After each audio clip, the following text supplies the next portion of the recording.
Majority Report with Sam Seder. The destiny of America is always safer in the hands of the people than in the conference rooms of any elite. Sam Seder. They are unanimous in their hate for me, and I welcome their hatred. We must guard against the acquisition of unwarranted influence, whether sought or unsought, by the military-industrial complex. The Majority Report with Sam Seder.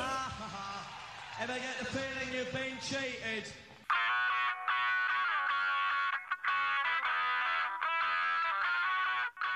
It is Monday, October 5th, 2020. My name is Sam Seder. This is the 5-time award-winning Majority Report. We are broadcasting live step from the industrially ravaged Gowanus Canal in the heartland of America, downtown Brooklyn, USA.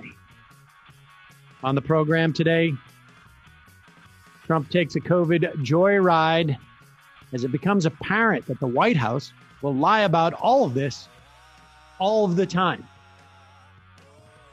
No contact tracing, no official tally, but the White House Amy Coney Barrett super spreader event infected at least over 24 individuals in some way within the White House orbit.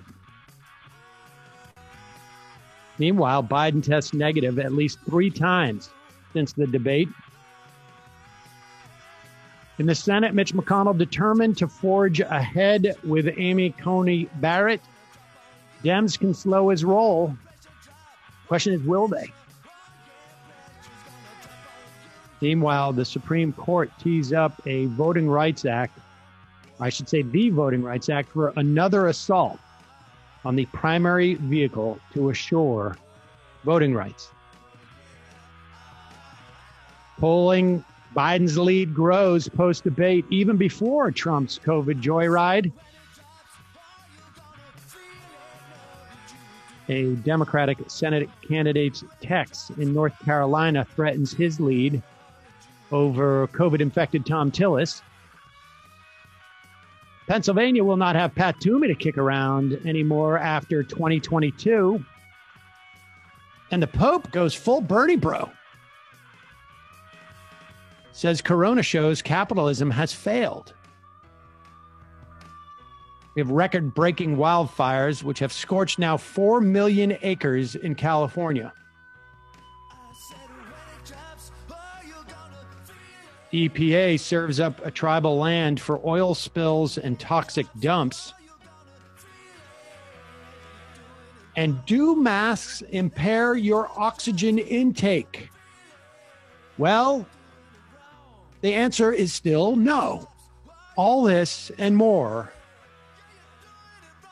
on today's Majority Report. Ladies and gentlemen, welcome. Thank you for joining us today.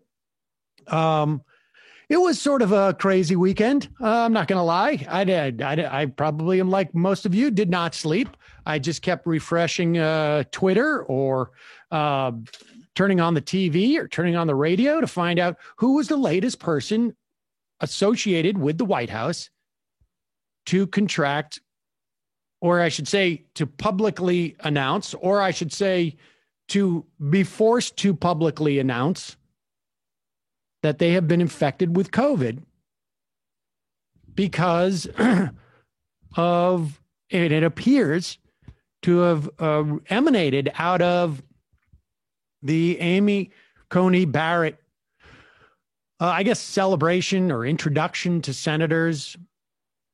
There was an outdoor aspect of this and there was an indoor aspect of this. I don't believe that it's been established. You know, we can't know 100% definitely, but it appears to have emanated from there, particularly indoors, where people were not wearing masks. Even wearing masks indoors is no guarantee. CDC says you need to maintain social distancing when you're indoors. And the latest person to announce or have announced, because remember, much of this has been, or at least when we're talking about Hope Hicks, this was not announced by the White House. And it is clear that the White House did not announce the first negative test that Donald Trump had. This is according to the Wall Street Journal. And the latest seems to be Kylie McEnany, who is the president's communications director. There's already been at least two reporters who cover the White House who have been infected. The White House reporters, how many times have we seen Donald Trump say to White House reporters, take the mask off, I can't hear you. And they're like, rather not, sir. Rather not. And for obvious reasons now. We have a ongoing count of who has been infected in and around the White House, but it is not, it's not that it's not reliable, at least it's not exhaustive, because they're not telling people.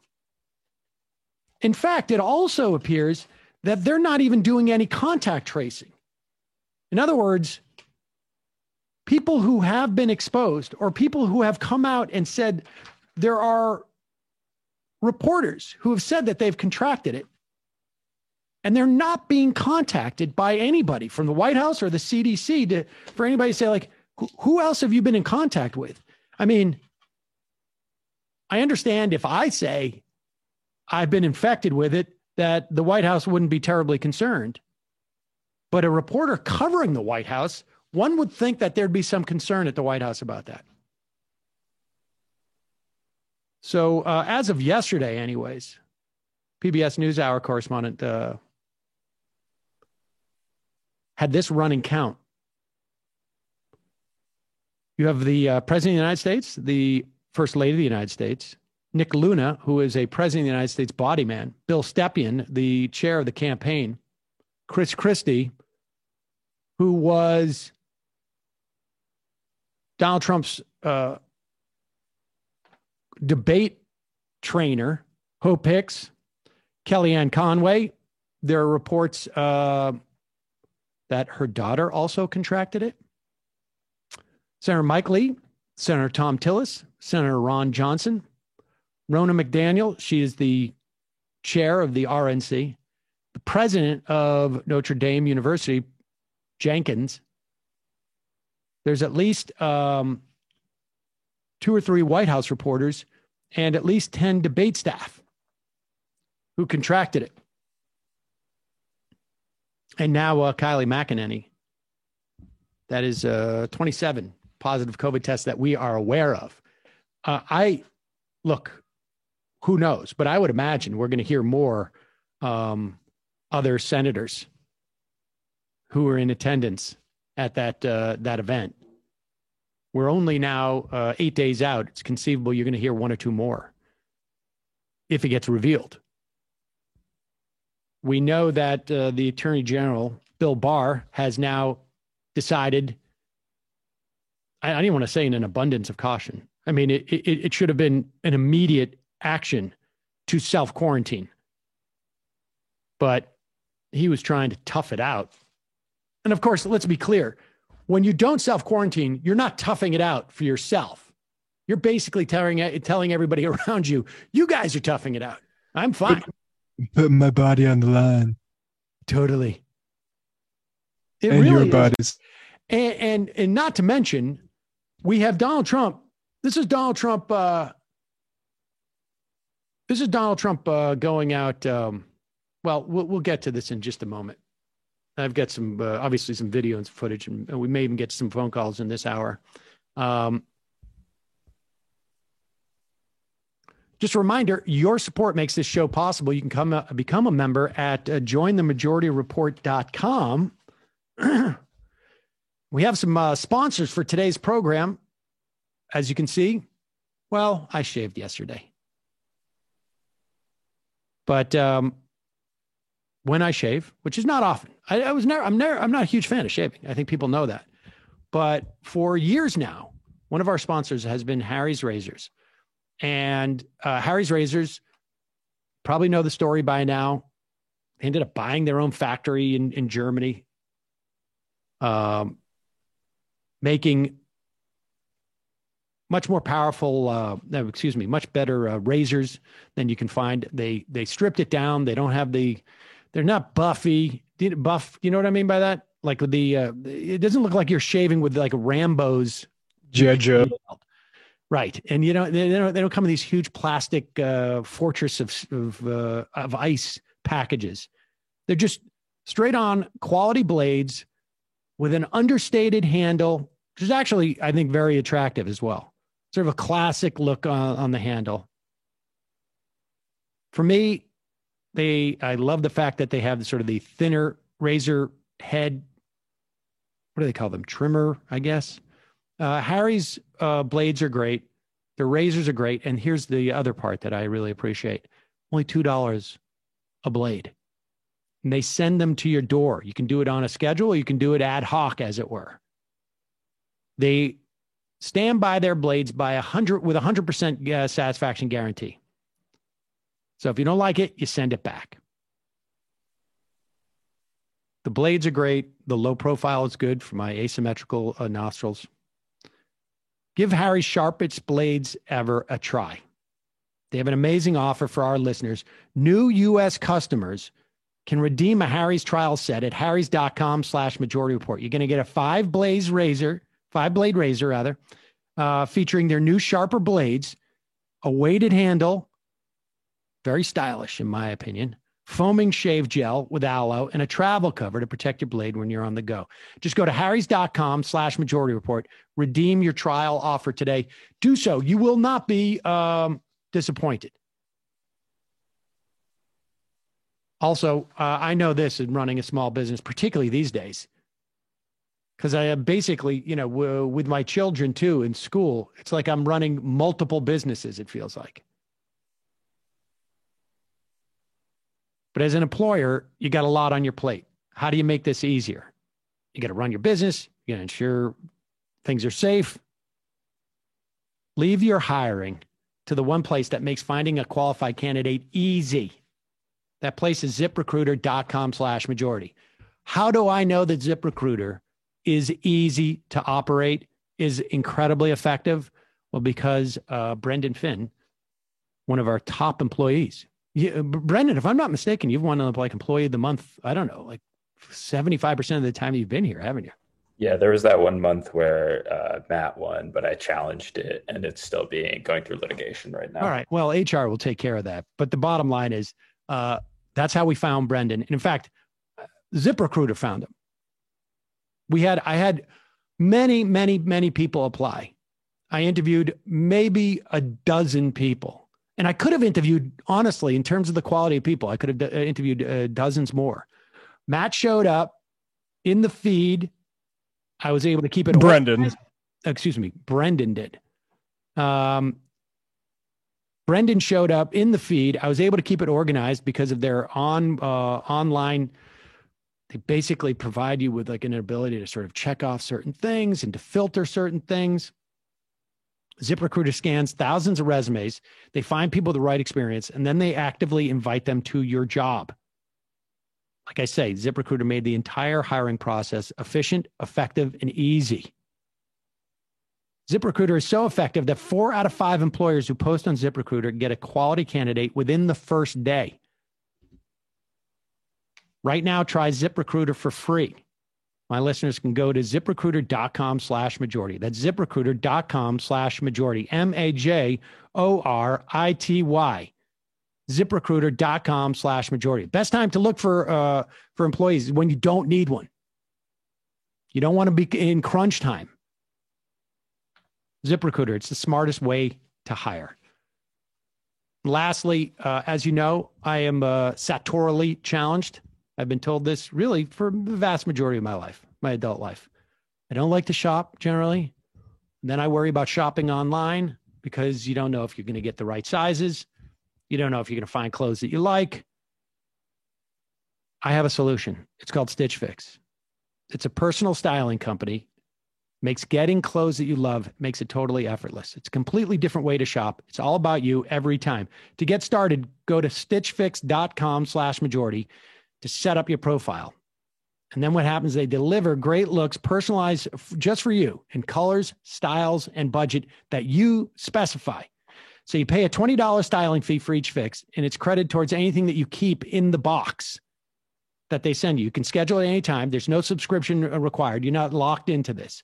Shipping, returns, exchanges, they're easy and they're free. Stitch Fix does the hard work for you. For me, I got a 5-pocket pair of, it's like a jean style from Flag and Anthem. I got those Penguin Chuka boots, right, Brendan? Chuka? Yeah. It's one of those. Mm-hmm. They're like desert boots, but they're very. I'm not going to let this turn into a no Mickey. No, I understand. It's an upgrade though for me. It looks good. And there was one or two things, like they sent me a mock turtleneck the first time. I just said, I don't want this. I sent it back, and they get it. And so you put in like, what your colors are. For me, it's generally like blue or gray or some variant of that. White works for me. And then they send stuff back to you.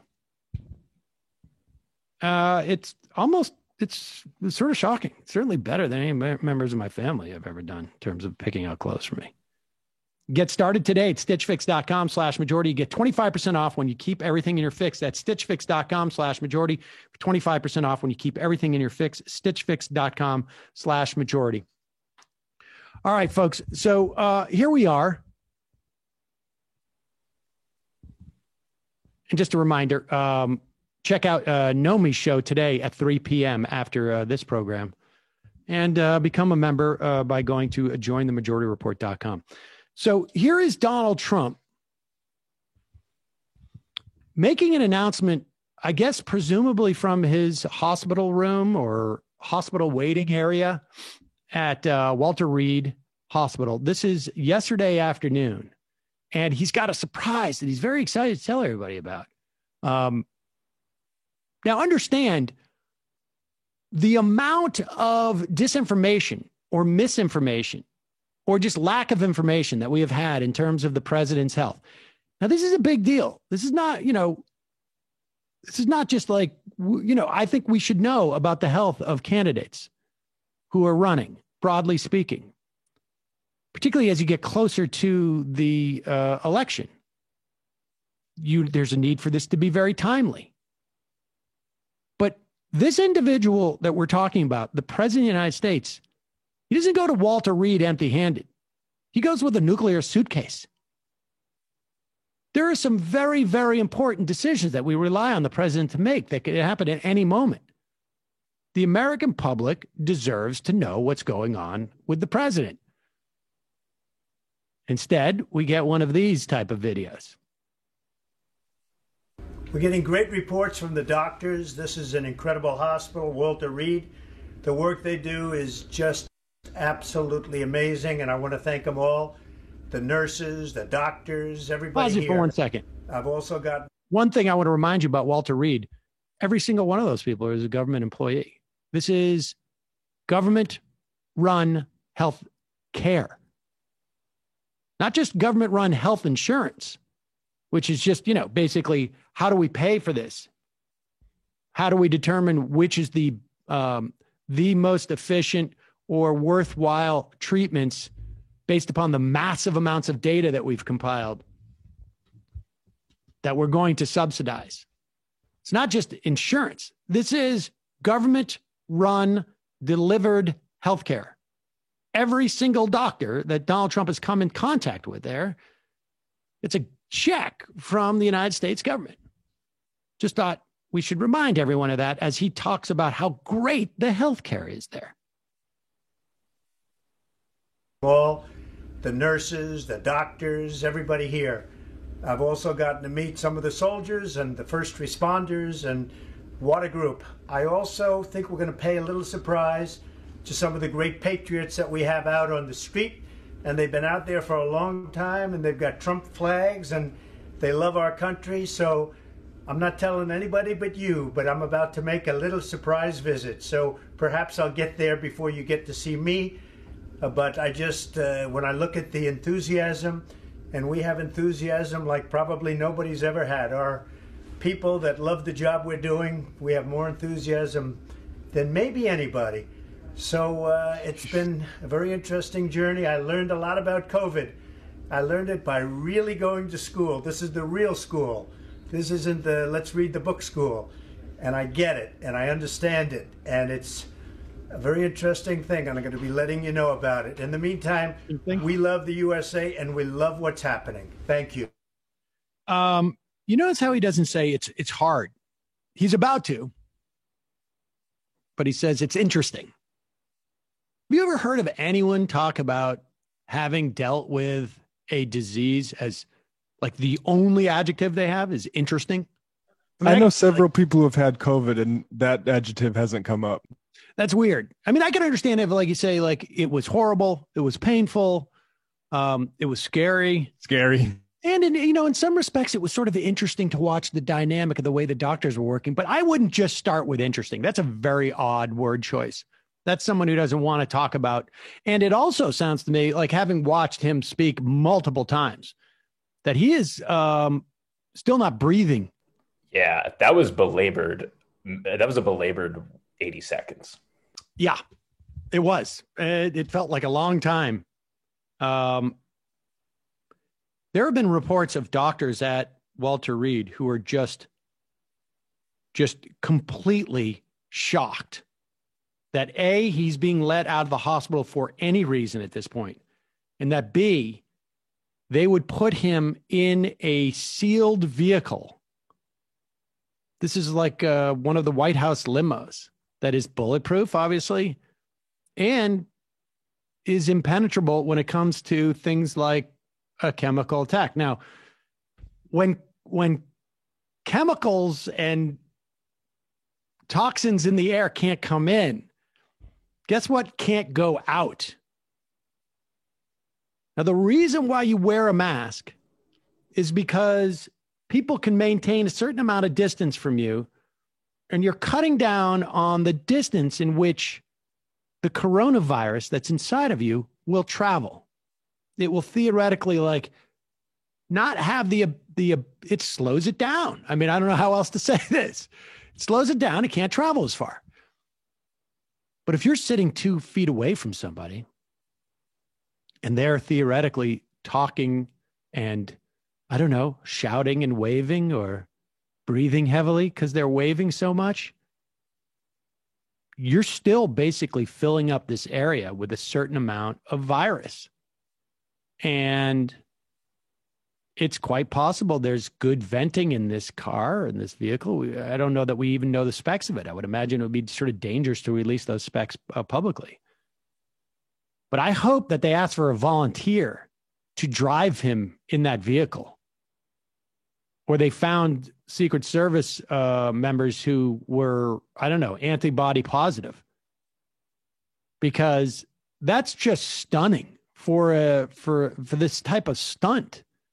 And of course, again, it sends the wrong message to people, underselling sort of like the dangers of this. But do we have a clip of the joyride he takes? Yes, I think people have seen it, but let's take a look at it. God bless our president. I will die for him. I will die for that man happily. I will die for him. Anybody want to mess with him, you mess with me first. He is a hero, that man. Look at it. There's Gatling guns in here and missile launchers. God bless America. God bless you guys. God bless. Now, you can hear a voice there that clip has been played quite a bit on social media. We can't quite figure it out. I mean, obviously, it's a real clip. Don't know anything about the person who's saying those words. I have, this is just a suspicion, that it's one of those good liars, those guys who followed around the Republicans back in 2016. But it's very difficult. Yeah, it really sounds like when they were yelling boring at Trump. Like, this is boring. But either way, I'm not terribly, I mean, it's not terribly off base here. I mean, all those people are up there lined up for the president as the president drives by in what the Washington Post described an hermetically sealed SUV. Now, maybe they have some way of I don't know, huge vents in there that just pour the air out. I don't know how it would come back in, but man, I wouldn't want to be in that car. He still has symptoms. They have been treating him with all sorts of experimental drugs. One of the things that's very interesting, I think, that we're going to see here, and to some extent, I'm actually surprised we haven't seen more pushback by the press. Generally speaking, the press is very reluctant to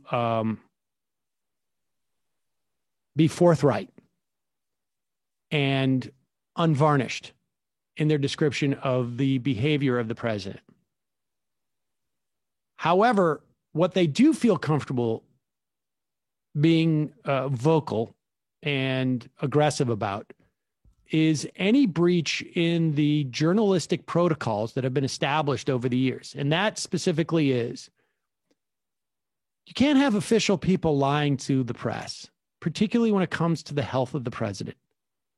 There has been a huge sensitivity to this over, I don't know, the last 60 years at least. I think starting, maybe this it preceded this, but with JFK's assassination, when Ronald Reagan was shot, George Herbert Walker Bush fainted and threw up in Japan at one point.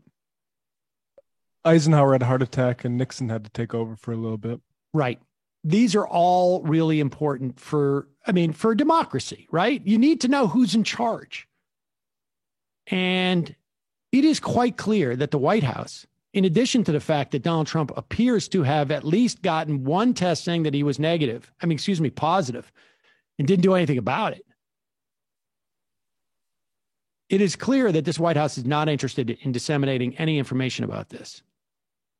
And that goes for even the doctors who work on this.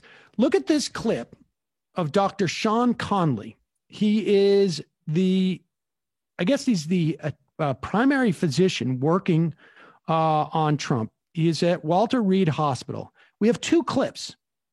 And the question is, people are trying to determine how serious was this for the president? And remember, like the way that COVID works, it can be severe, then it can seem like it's going to go away. And then 5, 6, 7 days out, it starts getting bad again. And if it was severe early on, that indicates that, Donald Trump is not one of those, very lucky people who 40%, they get it and they just, nothing. I had sniffles or something like that. No, that's not the situation. Listen carefully to the question that this doctor is asked about whether the president needed oxygen at any point. Tell us the president's oxygen saturation level, please. Yeah, so the last saturation that we had up walking around, he was about 96%. And he is receiving he has not received any supplemental oxygen? He's not on oxygen right now, that's right. Pause it. I want you to listen to this. This is just stunning. He has not received any supplemental oxygen? Nope. He is not on any supplemental oxygen right now. That's right. And he keeps saying that's right. This is like a course in, like a communications course entitled How to Evade a Question, but Make It Seem Like You're Answering It. Just go back a little bit on the tape and we'll play this again. It really is stunning. He has not received any supplemental oxygen? He's not on oxygen right now, that's right. He has not received any at all? He's not needed any this morning today at all. That's right. Do you have an estimated date when he might be discharged? Well, I don't want to put a hard date on that. He's doing so well, but with a known course of the illness, days 7 to 10, we get really concerned about the inflammatory phase 2. Given that we provided some of these advanced therapies so early in the course, a little bit earlier than most of the patients we know and follow, it's hard to tell where he is on that course. And so every day we're evaluating, does he need to be here? What does he need? And where's he going? What do you see as the probability that he will need supplemental oxygen going forward? I don't want to put a percentage on that, but right now all indicators are that that he'll remain off of oxygen going forward. Yeah. Okay. And they return to this later in the, I mean, this is pretty just stunning. He refuses to admit that the president needed supplemental oxygen. I want to try this in my everyday life. Did you take out the trash? Yeah. I mean, the trash is going to be taken out. Yeah. No. Did you take it out? Yeah. The trash is going to be taken out eventually. All right. Go to clip 3. This is a little bit later in that same exchange. I wanted to take it, and the team agreed, and that's where we proceeded. Doctor, what was the date of the president's last negative test? I'm not going to get into all the testing going back, but he and all the staff routinely are tested, and so. Doctor, what is the PPE protocol for President Trump receiving visitors and doctors? It's the same as any hospital has. We have an area that's clean that you put your equipment on, and then beyond that, everybody is fully gowned up, masks, gloves. We're protecting ourselves and him. Have you done a screen? Has there been any sign of any lung damage whatsoever? We are following all of that. We do daily ultrasounds. We do daily lab work. The team is tracking all of that. Has there been any sign of damage, sir? I'm not going to go into specifics on what the findings of any of that are. If we just put you down on one thing, has he ever been on supplemental oxygen? Right now, he is not on oxygen. I know you keep saying right now, but should we read into the fact that he had been previously? Yesterday and today, he was not on oxygen. So he has not been on it during his COVID treatment? He's not on oxygen right now. Has hydroxychloroquine been considered as a viable treatment option for the president? We discussed it. He asked about it. He's not on it now. Wow. He sort of, when he starts like laughing, like he's like, he realized that they all realize that they know what he's doing.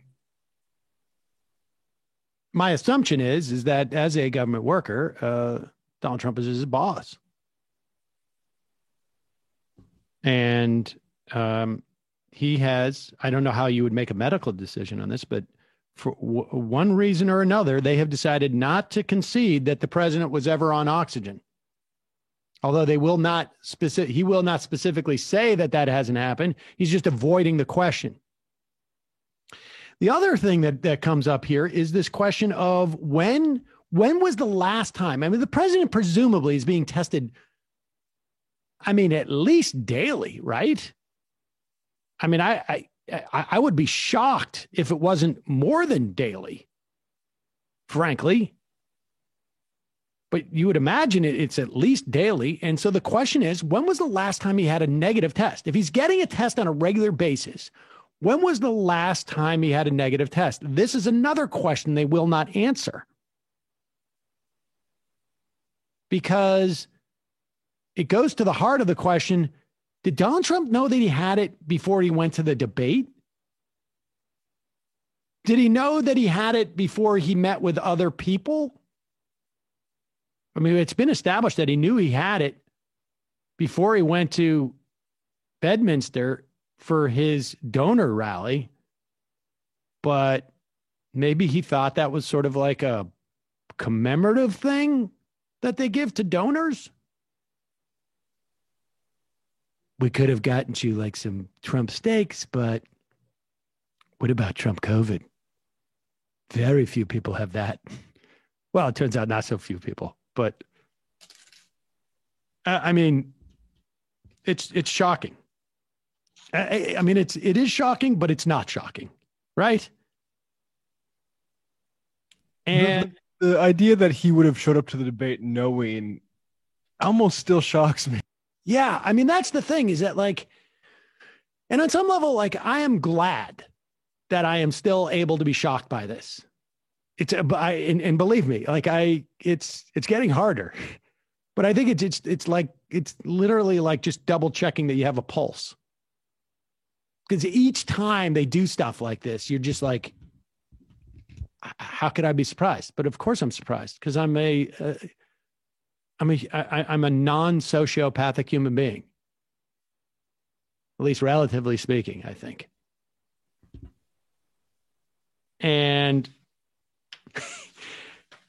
what is almost as disturbing is how the right wing is attempting to spin this.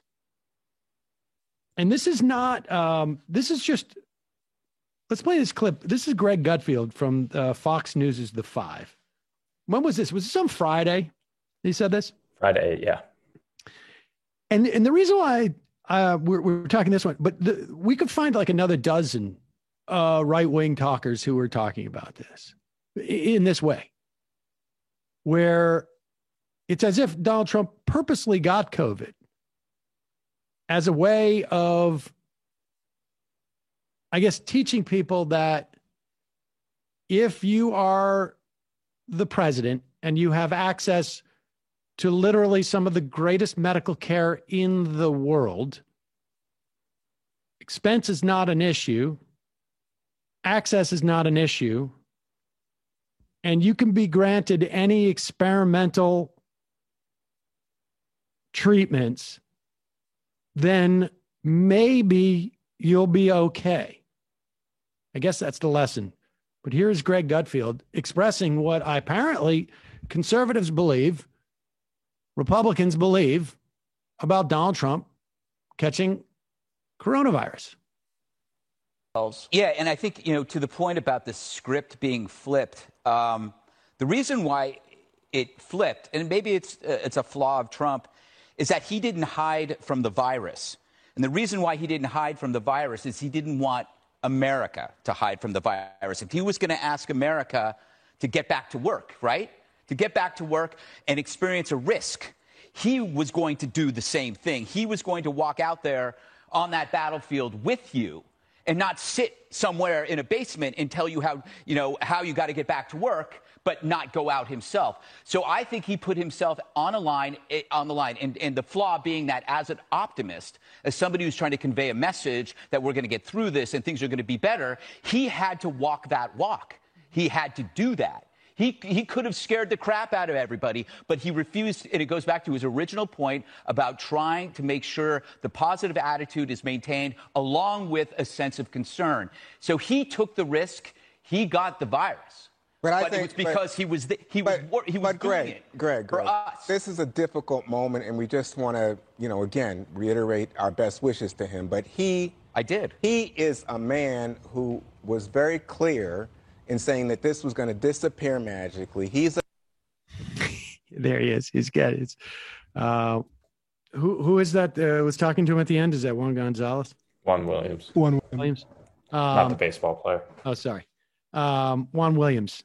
I don't watch The Five that often, but I guess he's there to just basically say, Greg, you're acting like a crazy person.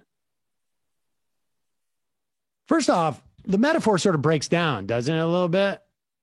Like it's basically like I'm going to become a disease vector with you. Right. Like it's one thing for him to go out and about and let's say like, I'm going to go and treat patients.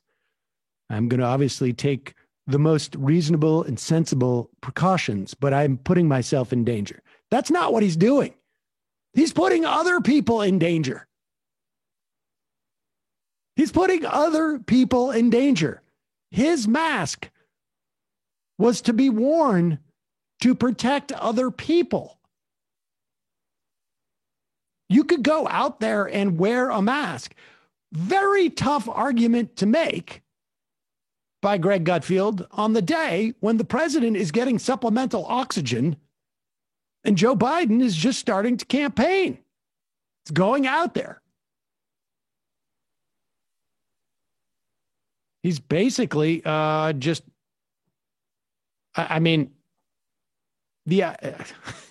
idea that Donald Trump was doing this because he would not ask Americans to do anything that he wouldn't do is just, it's bizarre. I mean, we've heard on multiple occasions when people ask Donald Trump, why aren't you wearing a mask? He's like, everyone here is tested.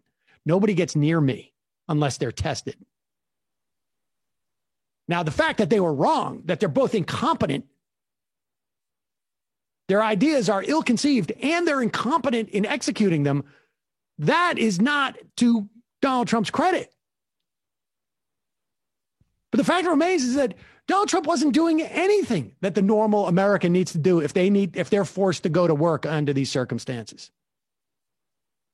He was making sure that every single person around him was supposedly tested.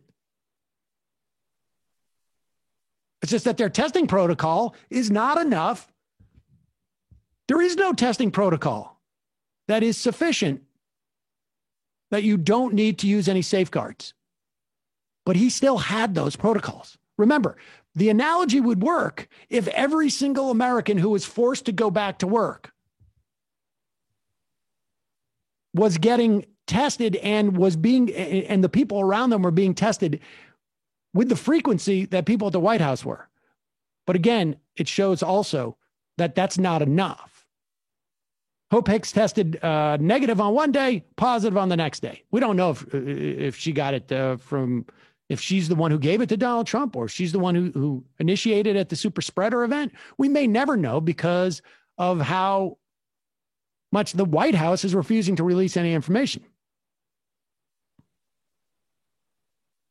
But the bottom line is that is both a laughable defense of the president and a sad one, and also just as detrimental as everything else that they've been doing.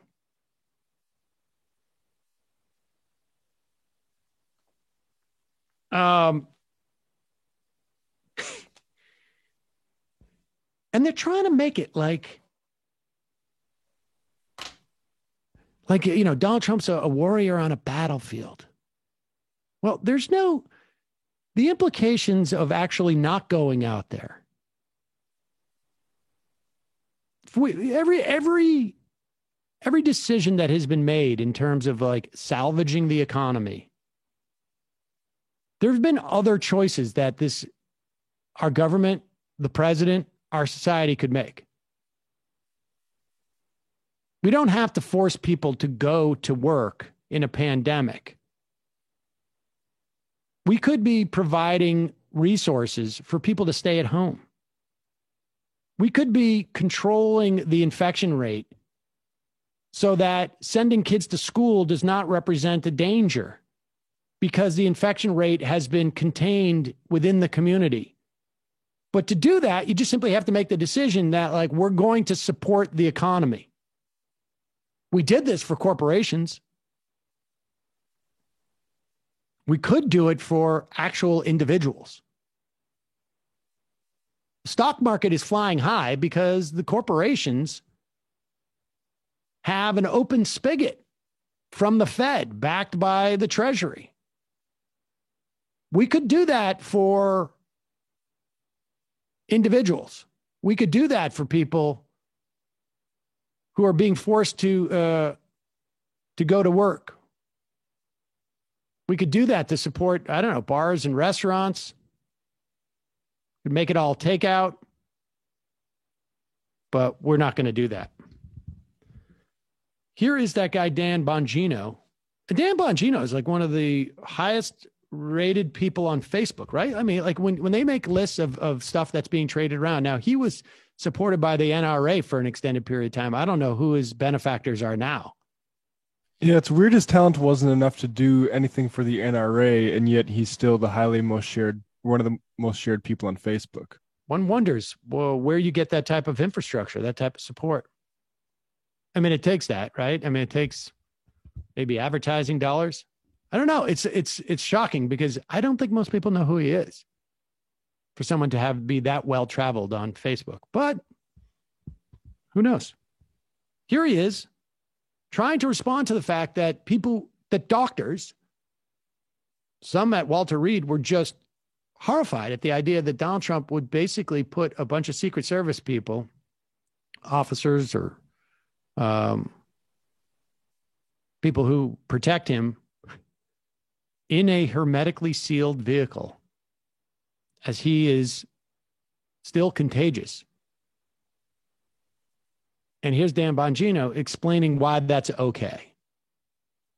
I did hear someone say, we don't even know the situation of those Secret Service individuals. They might have already had COVID, or maybe there's plexiglass in between the front seat and the back seat, like all the New York City taxi cabs and Ubers. Well, Ainsley, God forbid, like you're actually asking sensible questions. I don't expect that of these media buffoons who have the spines of a jellyfish to be commenting on the risk they're in. Again, I don't remember any of those stories when we took knowing risks. You know, when I was over in Afghanistan with Obama and we had to turn the lights out for Air Force One so we didn't get hit with IDF mortar fire. Remember that story? Yeah, nobody else does either. Because we don't talk about it. That's what we do. And everyone else in the media commenting, all of a sudden they're using this story to bash Trump, and it's disgusting. All right. So let me get this straight. The president going over to show support and maybe to negotiate. I'm not sure exactly what Bongino is referring to. I think it was maybe to negotiate sort of some type of exit from Afghanistan, or at least a drawdown. Engaging in diplomacy where there are military personnel engaging in war. The risks associated with that are justified in the same way that when the president wants to go out and wave to supporters while he's infecting people in a car, those are the same. I mean, it's quite possible the Secret Service members have the antibodies in that car. Announce it then. Let people know. Why wouldn't you tell people that? If that was the case, why wouldn't you tell people? Just to know the president would never willingly or willfully endanger anyone else with COVID. Having gone through having to receive oxygen himself, he knows how difficult this is. Therefore, we only have Secret Service members who are COVID antibody positive. Or we have these mechanisms. I mean, did we miss that report? We must have. But this is the president risking, very possibly, risking the lives of those Secret Service members in the same way that his administration has been risking the lives of millions of Americans. He's got an agenda, and everything else is going to conform to it. And he's confident he'll turn out okay at the end of the day because he has access to the best possible health care that exists in the world. Right? I mean,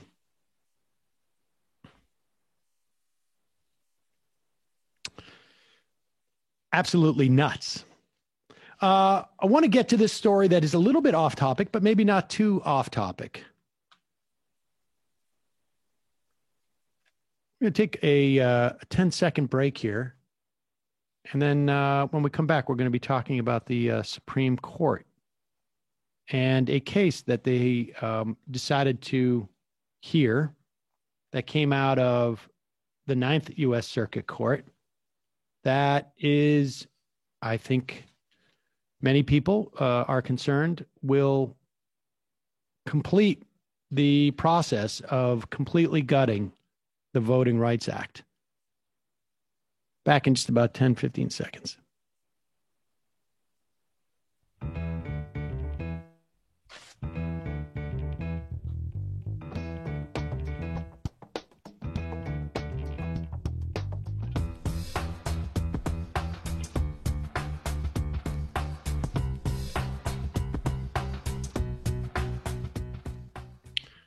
Okay, we're back. Incidentally, today is the first day that we are playing the first hour of this program on the NBC's Peacock app. You can find it on, if you search the channel The Choice, you can find us there every day, 5 p.m. Eastern, with the first hour of this program. Mehdi Hassan has a show on the Choice. Zerlina Maxwell also has a new show on the Choice. And today it debuts. So that is fun. And if you are watching us on The Choice. Welcome. We're here 5 days a week, and appreciate you tuning in. One of the things that we like to talk about on this program are the courts. And I'm afraid one way or another, it's very likely that we're going to gain a greater appreciation, particularly on the left, of what courts can enable and what courts can prevent from taking place in making people's lives better in this country.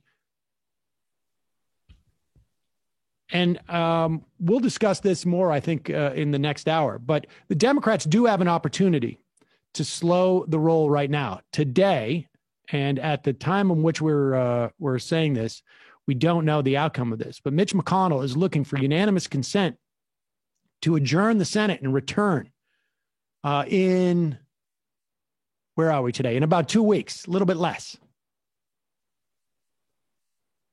As you know, there are multiple Republican senators now, 3, Mike Lee, Tom Tillis, Ron Johnson, who are sick with COVID.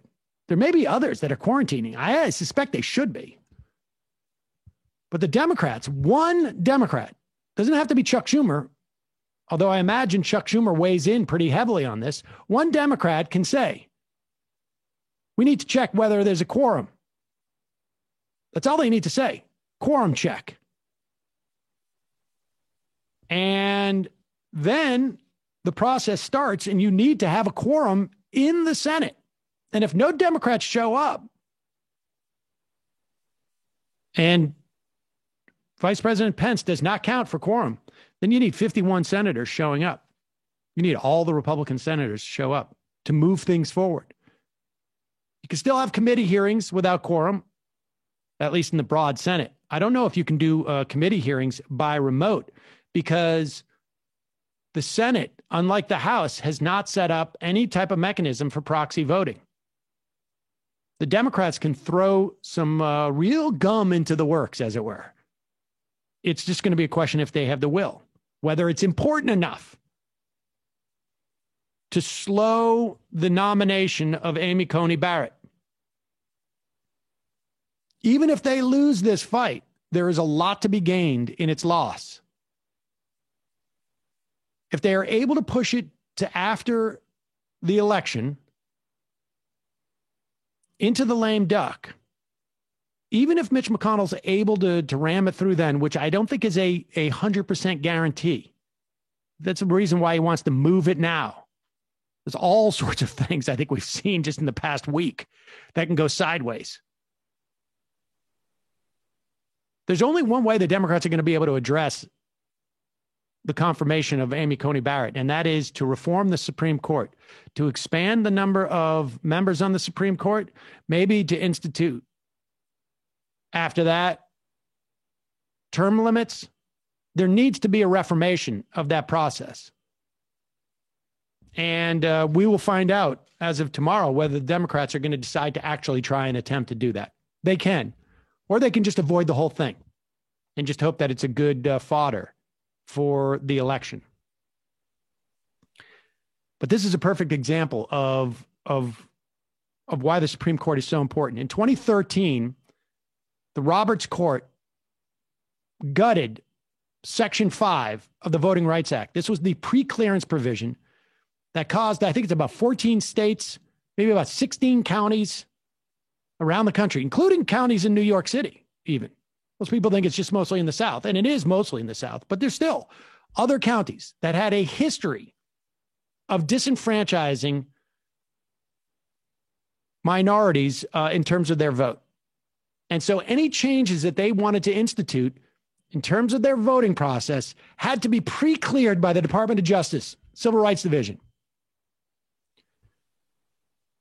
Even though the Voting Rights Act had been reauthorized by a Republican-controlled Senate as recently as, I think it was 2007, sometime around there, the Roberts Court said essentially racism is not around in a institutionalized way. This is unfair to those states. The concept of preclearance we're okay with, but not the way that it's done here. So it's done. Preclearance is done. Literally almost every single state that was no longer under the preclearance provision changed their voting laws in such a way to disenfranchise minorities. Huge rash of these. Then 2 years ago, I think it was in 2018, the case came out of Texas. You had, it was Abbott v. Perez. And essentially what Abbott v. Perez said was that, okay, we're going to give all the benefit of the doubt to the lawmakers that their intent to be racist is really not there. Even if, like, it's been determined that they've done stuff in the past that is racist, and that even if the same thing that they did was racist in its result, we're just going to give them the benefit of the doubt about intent. So it became virtually impossible to prove racist intent, except for in the absolute most egregious cases, right? Like I don't know, the governor comes out and says, listen, we're going to be very racist in the way that we draw these lines, and that's that. There is now a new case that the Supreme Court has taken. It came out of Arizona. Mark Joseph Stern wrote about it back in January of this year when it was heard. The Ninth Circuit of Appeals. There were two different cases, really, two different aspects of this. One, Arizona Republicans passed a law that basically said, if you vote in a precinct that is not yours, then those ballots are going to be thrown out. Now, understand, this is not on its face. It's like, well, why can't people get it together? There's multiple situations in, like, say, Maricopa County, where you drive by multiple polling places to get to yours. They were specifically have played around with where people vote to make it at the edge of their district. Even if the voter is eligible to vote, regardless of, even if they voted for the right positions in a provisional ballot, the ballot is discarded. Arizona discarded over 35,000, almost 40,000 votes by registered voters from 2008 to 2016. Exponentially more than any other state. And overwhelmingly people of color. The rate of this type of voting, they call it OOP, out of precinct voting, in Pima County was 100%, 150% higher for Hispanics, 80% higher for blacks, 74% higher for Native Americans than for white voters.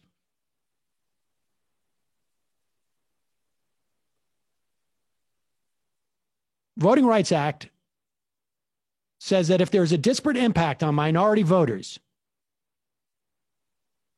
then it is de facto racist and is must be struck down. Maricopa County, where 60% of Arizonans reside, slashed the number of polling places by 70% between 2012 and 2016 as part of this program, essentially. And this appeals court, Ninth Circuit, overturned it. There was another provision, HB 2023, which prevented community organizers from collecting absentee ballots and turning them into election officials. There's been no evidence of any shenanigans or any widespread fraud or anything like that. In 2011, when Arizona first tried to pass it, the state's election director admitted to the Department of Justice that it was, quote, targeted at voting practices in predominantly Hispanic areas. And the DOJ was going to say, like, well, you don't get preclearance for that. So Arizona pulled back. But as you know, preclearance has subsequently been destroyed by the Supreme Court. They ended up passing that law. It was struck down by the Ninth Circuit in January, and now it's going to be heard by the Supreme Court of the United States. There was someone working in Ronald Reagan's Civil Rights Division of his Justice Department, I don't know, 40 years ago, in the 80s, who had a problem with that so-called results test, right? Where you don't need to prove racial intent, racist intent to find these laws racist in practice. You just need to see a result that is disparate, where it impacts people of color more than it does white people in terms of disenfranchising them. That's the third prong of the Voting Rights Act. We had the preclearance, we had the racial intent, and we have the racial results test. There was a guy working in Ronald Reagan's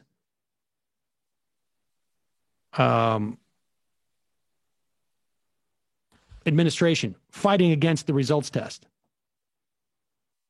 He wanted Reagan to veto the law establishing the results test. And that guy who wrote all those memos was John Roberts. So when they get, now it's 5-4. I mean, that could be all they wrote. When they get 6-3, excuse me, it's 5-3. When they get to 6-3, forget about it. They're going after the Voting Rights Act. It is really the primary vehicle in which Republicans can win national elections, is to disenfranchise a lot of voters. We will be talking more about this and more about hopefully what the Democrats do in the Senate today and for the rest of the term in terms of slowing this roll. But that is our time today for the first hour of the program. Thanks for joining us. We, of course, will be back here tomorrow. In the meantime, for those of you sticking around for the second hour,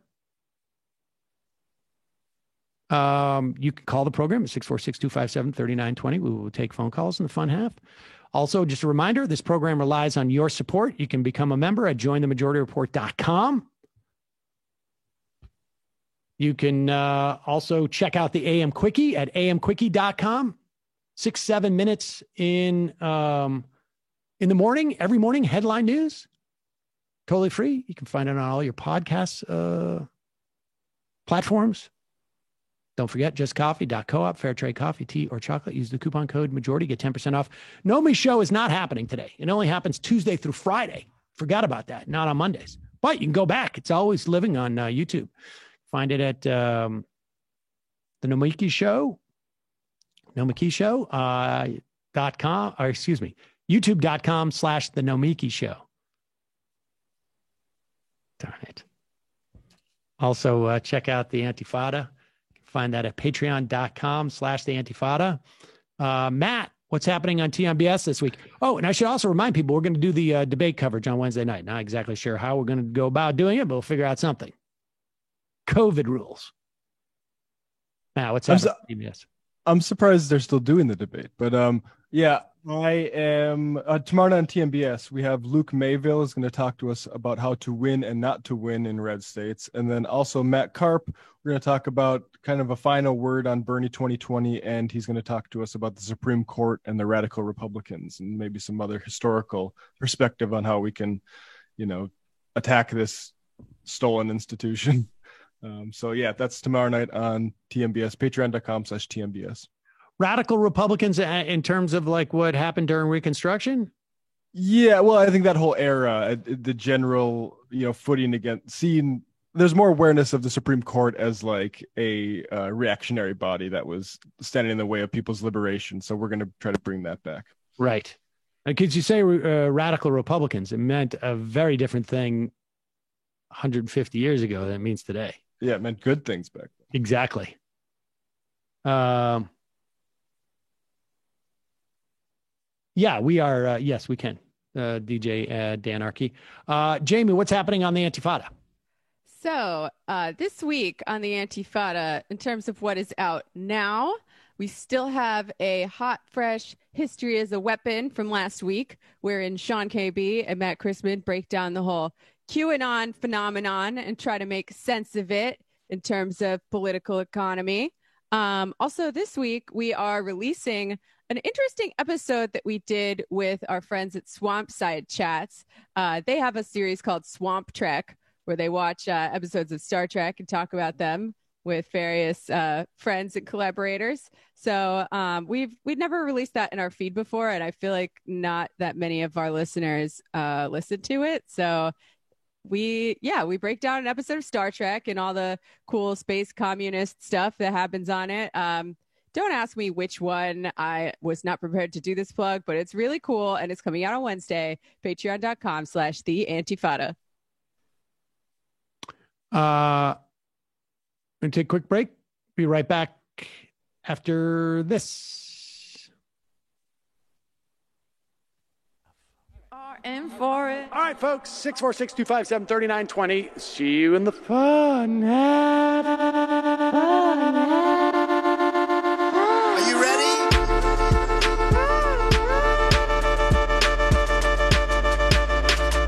Who sent us this? Anarchy. Alpha males are back. Boy, back. And the alpha males are back. Just as delicious as you could imagine. The alpha males are back. Boy, back. And the alpha males are back. Just want to degrade the white man. Alpha males are back. I take all of it in my throat. Alpha males are back. Almost has what? The alpha males are back. You are a madman. And the alpha males are back. I am a total cunt. Can we bring back DJ Dannerky's song, please? Yeah, or a couple of them. Just put them in rotation. DJ Dannerky. Well, the problem with those is they're like 45 seconds long, so I don't know if they're enough of a break. That's fucking nonsense. Hey, folks, reminder. I do not have Parkinson's. And the alpha males are psych. Fuck them.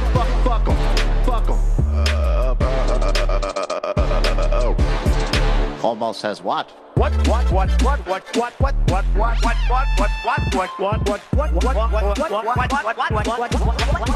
Almost says what? hell of a lot of bank. Hell of a lot of bank. Hell of a lot of bank. Hell of a lot of bank. Hell of a lot of bank. All lives matter. Have you tried doing an impression on a college campus? I think that there's no reason why reasonable people across the divide can't all agree with this. Psych. And the alpha males are back. And the Africans are black. African. And the alpha males are back. And the Africans are black. See Donald Trump out there, doesn't a little part of you think that America deserves to be taken over by jihadists? Keep it at 100. Can't knock the hustle. Come on! Fuck 'em. Fuck things I do for the bigger game plan. By the way, it's my birthday! Happy birthday to me, Jew boy! I have a thought experiment for you. And the alpha males are back. Africans are black. Alpha males are back. Africans are black. Come on! Come on! Someone needs to pay the price for blasphemy around here. I am a total pussy.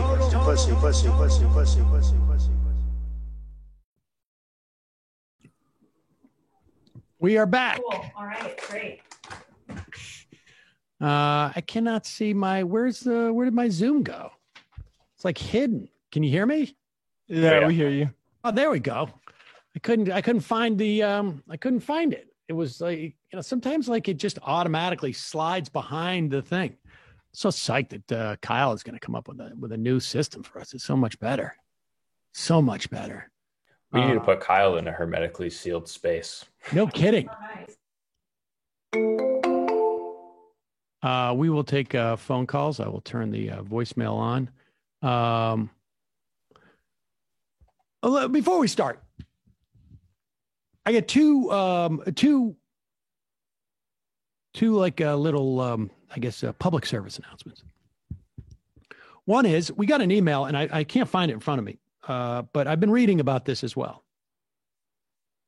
Got an email from a listener who is, we have listeners on this program who do everything. I imagine that's the same with all programs. I mean, have like a disparate types of listeners, but we have some very high quality folks. In fact, I also got an email from somebody who designed the only redesigned part of the Supreme Court building.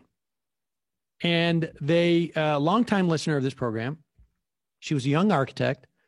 She redesigned the gift shop for the Supreme Court. And she did it based upon, I guess it was like during the, was it during the push? I don't know when exactly it happened, but she decided she would do it on like a Greek temple of Nemesis, where there was a lot of like, what comes around goes around type of quality. And she speculated that, and apparently, like, it was a Bush maybe appointee that she was working for. And they didn't even they're like, whatever. I mean, whatever the president, it doesn't matter. It looks good. And she's speculating that perhaps this whole COVID thing is a function of that design in the Supreme Court. Because I guess Nemesis does a lot of that, comes around, goes around type of stuff. I'm not up on my Greek mythology, but that sounds about right. But that aside, also got an email from someone who does HVAC type of work. And he said, when you get inside, what he has been learning about the aerolization of COVID, humidifiers, very helpful for obvious reasons, right? The more moisture in the air, the heavier the air is, it's dropping, and things don't travel as well through it. I think you want to wear masks, still going to want to be heavily ventilated, but any little tiny thing you can do. In New York City now, they have now shut down all the schools in 9 zip codes of New York. Now, there's a ton of zip codes in New York. I don't even know how many there are. Dozens.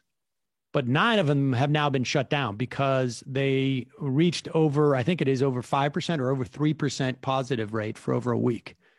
I imagine this is going to be more of a problem as things start to get cold. And it's just, it's a nightmare. But here is the biggest, and we've talked about this in the past, but I want to make this absolutely clear. You can pass this around to your friends, to those family members who are arguing, I can't wear a mask. In fact, science shows that masks are bad because it blocks oxygen from getting into your mouth. Now, we've had this conversation before. We've seen videos where Trump supporters or COVID denialists are saying masks don't help. They only hurt you. Now, this is not about whether masks help. There's plenty of evidence that they do help, at least limit the spread that you project if you have COVID.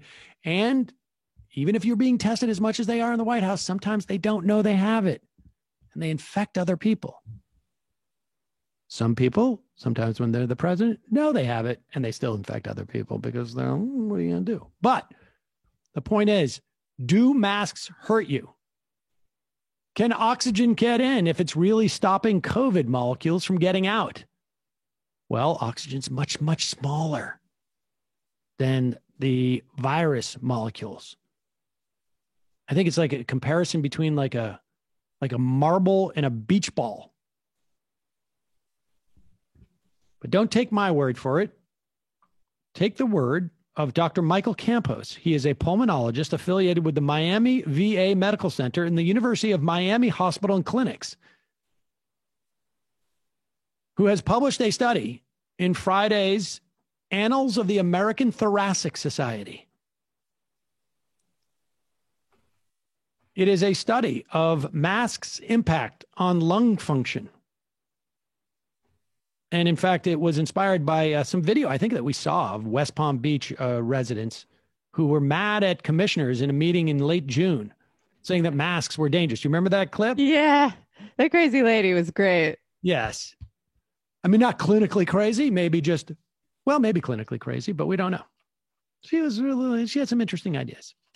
So a bunch of these doctors down in Florida decided to get together and run a test. 15 study participants were military veterans with severe chronic obstructive pulmonary disease, or COPD. I think I've seen some ads for that. Their lung function was below 50%. And this is incidentally from NBC News. Volunteers were then compared with 15 other people who served as healthy controls. All participants wore masks for about 30 minutes and then walked for 6 minutes, still wearing the masks. Using standard blood tests, researchers found no difference in the levels of oxygen or carbon dioxide circulating in any of the participants' systems. In other words, oxygen was getting in, CO2 was getting out, even though they were wearing masks. And in fact, experts say people with underlying breathing problems like COPD may be best served by wearing masks. Because if you have a respiratory disease, you're at a much higher risk of getting an infection. Whether it's COVID-19 or any other thing, or the flu or whatever it is. So even if you have an issue with your lungs, wearing a mask is actually probably a even better thing to do than not wearing a mask. But certainly, if you are healthy or impaired, wearing a mask, like a surgical mask or a bandana or, I don't know, a stylish one, like the Majority Report masks, it does not in any way decrease the amount of oxygen intake that you're getting, and it does not increase the amount of CO2 buildup in your blood. So wear a mask. The health or the life that you may be saving may be your own, but it's probably also someone who is around you. And then they'll be encouraged to wear a mask, and they'll keep you safe. So there is the public service for the day. All right. I guess I'll wear a mask now. I knew that's all it was going to take, Jamie. I just knew you needed to hear it from someone other than me. If you heard it from a Miami doctor, I knew that's what it was going to do it for you. Yeah. Yeah. The doctor has also persuaded me to get a flu shot this year. Did you get one? I'm going to. Get one now. It takes 2 weeks to kick in, No, yeah, I'm going to get one. I had the flu and it was not fun. So they're giving them out for free if you get a rapid COVID test at one of the Department of Health centers in the city too. Oh, is that right? You can get 2 for 1. Yeah, that's what I did. It's a doozy though, this one. What, the shot? Yeah. What do you mean it's a doozy? It knocked me out. I was like feeling it for a day. I felt it for a day too. Yeah. I felt it for a day too. I think this is they're doing it with an extra big needle. I'm joking. Needles don't scare me anymore because I got to give my cat insulin twice a day. Oh, God. Hey, look, there's a lot of people who got really upset when Chris Christie said this back in, when did he say this? When was it he say this? This was in May. In May. Yeah. A lot of people are upset at Chris Christie for saying these comments. I'm gonna play this. Of course, everybody wants to save every life they can. But the question is, towards what end ultimately? Are there ways that we can thread the middle here to allow that there are going to be deaths, and they're going to be deaths no matter what? And if we can do things to keep people in the mode of wearing masks, of wearing gloves, of distancing where appropriate, we've got to let some of these folks get back to work, because if we don't, we're going to destroy the American way of life in these families, and it will be years and years before we can recover. Now, of course, you'll note that he said, look, there's going to be some deaths. It's going to happen. It's no big deal. It's just, it's inevitable. It's like the sun rising and the moon and the sun falling and then the moon coming up. And all we need to do is wear masks and we'll be fine. Now, of course, Chris Christie didn't follow his own advice. Now he's ill. He supposedly checked into a hospital. Now, we have multiple stories of people who have attempted to go into the hospital. They have no insurance or whatnot. These are all anecdotal, but you hear about them on Twitter. Here's Chris Christie. He decided, just as an abundance of caution. That doesn't sound, he doesn't sound as sort of like, as resigned as he did when he said, people are just going to die. And there's nothing we can do about it. It didn't mean him. Well, for a guy who was just like that, you would think, right? And he just said, keep it back up. Sorry. When we get Kyle's new system, hopefully we'll be able to get this like in one quadrant, right? In consultation with my doctors, I'm sure the doctors were like, hey, you should really check yourself in. As opposed to like him calling up and going like, I get me inside there now. I checked myself into a Morristown Medical Center this afternoon. While I'm feeling good and only have mild symptoms, due to my history of asthma, we decided this is an important precautionary measure. You know what's interesting?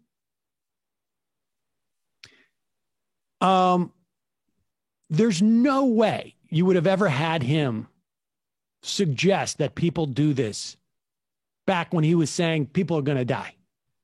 He would have said, that's ridiculous. That's absurd. We can't afford to do that. People have got to get out there and tough it out. But when it comes time for him, there is no situation where, unless you are severely ill, I don't care whether you have asthma or not, you can just check yourself into the hospital. That is not afforded to the average person. Yet there are people whose doctors said they needed to go to the hospital and their insurance companies turned them down or the hospital turned them away. And those doctors are saying it because they're already ill. Like the idea of like, look, I've got it. I've got COVID. I just want to go into the hospital. Well, do you have a fever? No, I have very mild symptoms. Okay, well, then you'll wait. There is no scenario where it's like, no, actually, I'm going to check myself in now. That's what's going to happen. Same guy, too, is being reported now that apparently Chris Christie told Donald Trump to keep interrupting Joe Biden because it's hard for people with stutters to deal with that. Yeah. I mean, I don't know. You know, I tend to be atheistic. I mean, I think I'm probably a little more religious than I am someone who believes in God. And I don't even believe in the notion of people getting what they deserve. I just don't think that happens in life in any way. I'm not a big believer in karma, or I just think a lot of this stuff is random. But sometimes things work out in a way that feel like there's poetic justice. That's all I'm saying. I'm not saying that this is necessarily one of those times. The same way one of the doctors, that Dr. Conley, said at one point, I think the quote is, I don't know, I tweeted it. The quote was, he said, they sort of like caught him in saying something about the president. Hold on, let me see what it was. This is actually pretty funny. He said, we didn't want to do this. We were afraid that it maybe, not necessarily here. Let me quote this for you. This is what the doctor said. We came off as we were trying to hide something. This is about the oxygen, which wasn't necessarily true. And so let me just say that any type of Schadenfreude, it's not Schadenfreude because that's your friends, right? Any type of sense that like, there is poetic justice that exists when someone like Chris Christie goes into the hospital. I just want to say that's not necessarily, I'm not necessarily talking about this instance. I think Schadenfreude works. But I thought Schadenfreude was about like when you're happy about something happens bad that happens to your friends. It doesn't have to be your friends. Is that not right? Yeah, no. It's just joy at someone else's misfortune. Yeah. I'd say most of it's not at your friend. Wow. Yeah, I mean, if you feel Schadenfreude towards someone, are you really a friend to them? I don't think so. Wow, that opens up because for a long time I was under the misapprehension that word was only about like when you're friends, like like. I feel like your relationship with Benjamin might have made you have this misapprehension. With Marin, sometimes I would also Mark Marin. I would sometimes feel like that. There is definitely a 10-syllable German word to describe your closest friendships. Well, I mean, that's I guess I had just a lot of opportunities to feel that for friends. And so I just assumed it dealt with that. But yeah. All right. That's good. I didn't realize that, but yeah. It really opens up new horizons for all of us. It does. I gotta say, if a substantial number of these ghouls succumb to this disease in the most Greekly poetic way imaginable, I will go to temple. I'll go to shul. Like all those Hasids who constantly stop me on the street, ask me if I'm Jewish, try to get me back. I'm back, baby. I mean, it had occurred to me that I'll wear the wig. I'll have a bunch of babies. You got to get some longer skirts. I did fast this year. I fast every year, and who knows?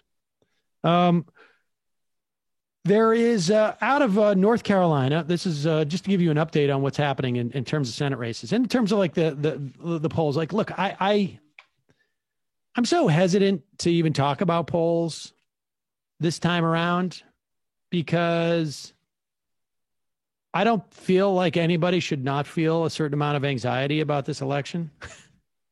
I just don't think that there's any value in it. With that said, it appears that Joe Biden has opened up an even wider lead following the debate, which is pretty crazy. And just to give you some perspective on some of this stuff he's up by 5 in Florida, up by 7 in Pennsylvania. This is post the poll. This is a New York Times Siena College poll. He has solid lead among Latino voters, 58 to 34%. That is, sort of in the range of where Democrats do. I mean, Clinton won Florida Latinos 62 to 35%. That's according to exit polls. Biden's also peeling away enough Republicans and independents to build his lead. He's winning Democrats 93 to 3%, has a 12-point lead with independents, captures 11% of Republicans. Same in Pennsylvania, very similar. The Real Clear Politics average is 29 days out from presidential elections. In 2004, George Bush was up by 1.8%. He went on to win that election. 2004, he actually did win the popular vote. It's the only time a Republican has won the popular vote and ascended to the presidency in a couple of decades. Barack Obama in 2008, 29 days out from the poll, 6.2%. In 2012, Obama, 0.5%. 2016, Clinton was 5.8% up on the polls. 29 days out from the presidential election. Remember, this is before the Comey letter. She did win the popular vote. So in that sense, it was correct. Biden, right now, 8.3% up in the polls. Here is one of the more interesting things, though, that came out in the, this is in the NBC Wall Street Journal poll. In January, you get favorable ratings and unfavorable ratings. And the way they generally measure it, the way people talk about it is, what's the spread and in which direction? In January, Joe Biden's favorables were underwater by 10 points. 10 points more people disliked him than liked him That has been changing over the course of the year. And now his favorable, unfavorable is actually 2% more people like him than don't like him. That is completely the opposite of what happened with Trump and Clinton in 2016. All the pollsters were like, this is a race to see who can be less liked. They were both careening, like cratering their unfavorabilities. Were just like going sky high. It's the opposite is happening with Joe Biden. It set a record, right? For unfavorables for both candidates. Yeah. Yeah, exactly. Now, they say, what is it that familiarity breeds contempt? I think we're going to see a lot of presidential races in the future where you just like hear from the presidential candidate like once in a while. In that NBC Wall Street Journal poll, also, Joe Biden is winning seniors by 27 points. That's also probably unsurprising when you've had a Republican Party that has been espousing culling the herd as a means of dealing with a pandemic. Going into the some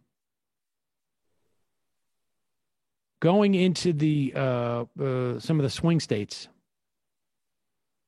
Joe Biden is not doing as well as Hillary Clinton did in terms of the margin. Let me put it this way. In North Carolina in 2016, Clinton had a percentage. She had 44%. This gets to this, right? She was beating Trump by 2.3%. Biden has almost a 48% in favor of him, and he's only leading by 1.5. That's an indication, again, of both candidates in 2016 were disliked.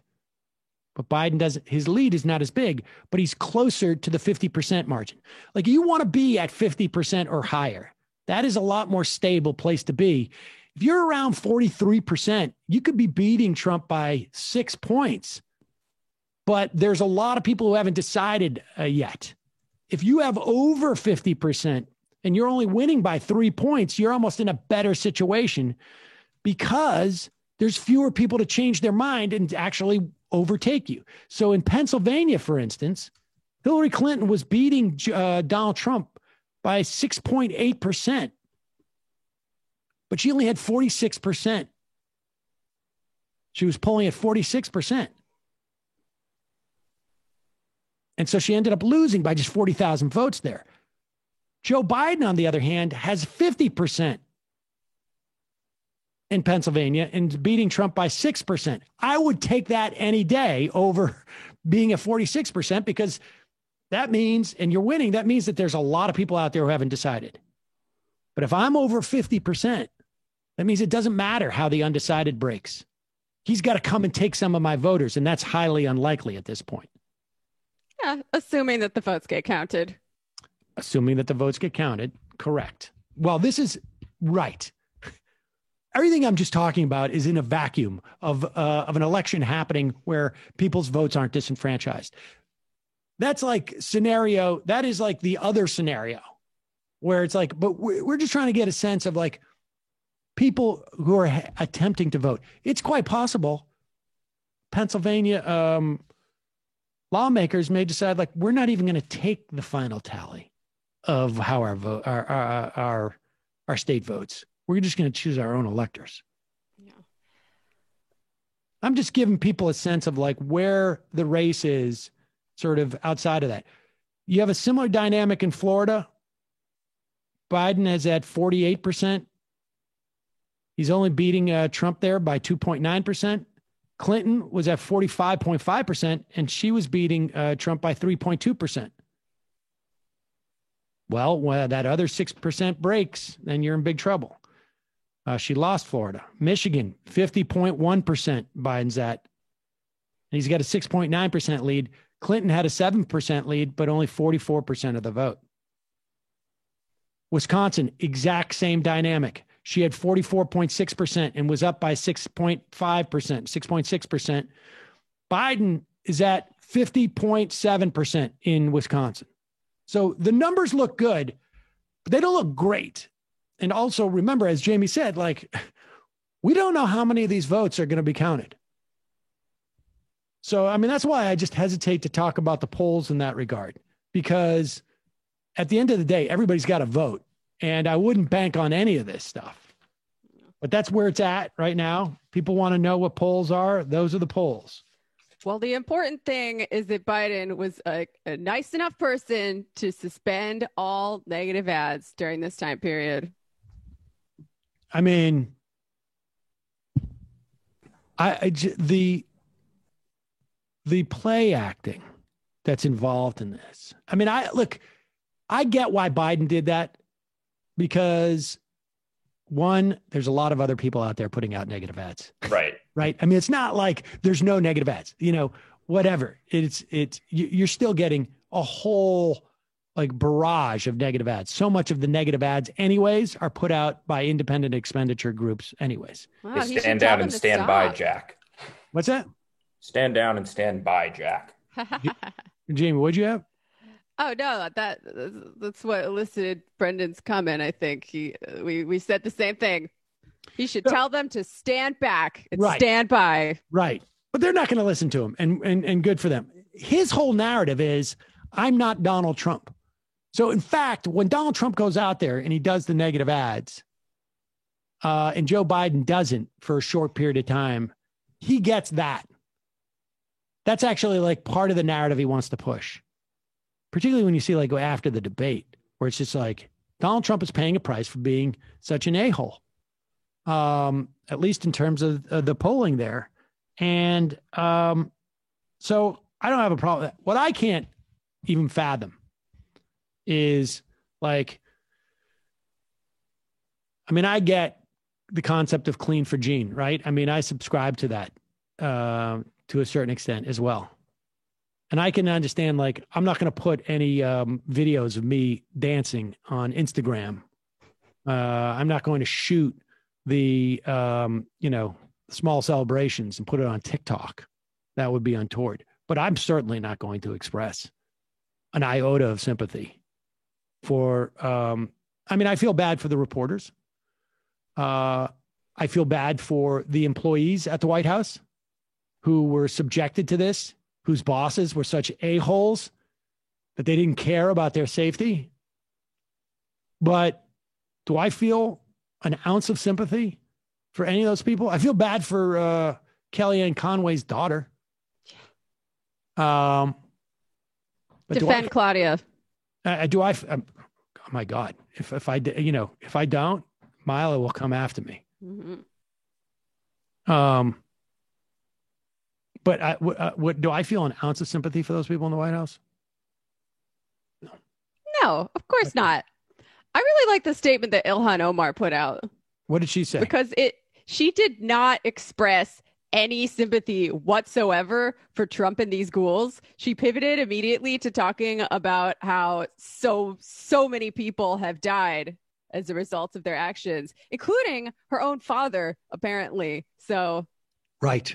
Understandable why she wouldn't be rushing to lick their boots. Well, that was my point on Friday. It was like, when I have the ability and the time to express sympathy for the 200,000 people who have died, for the more than that who are going to probably be suffering with this disease for years to come, and for the 7 million who have been infected, when I get through that list, then I will contemplate expressing sympathy for any people in the White House.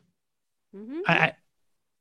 I'm not necessarily going to express sympathy at that point. I'm just saying I can't even contemplate it until that point. Mm-hmm.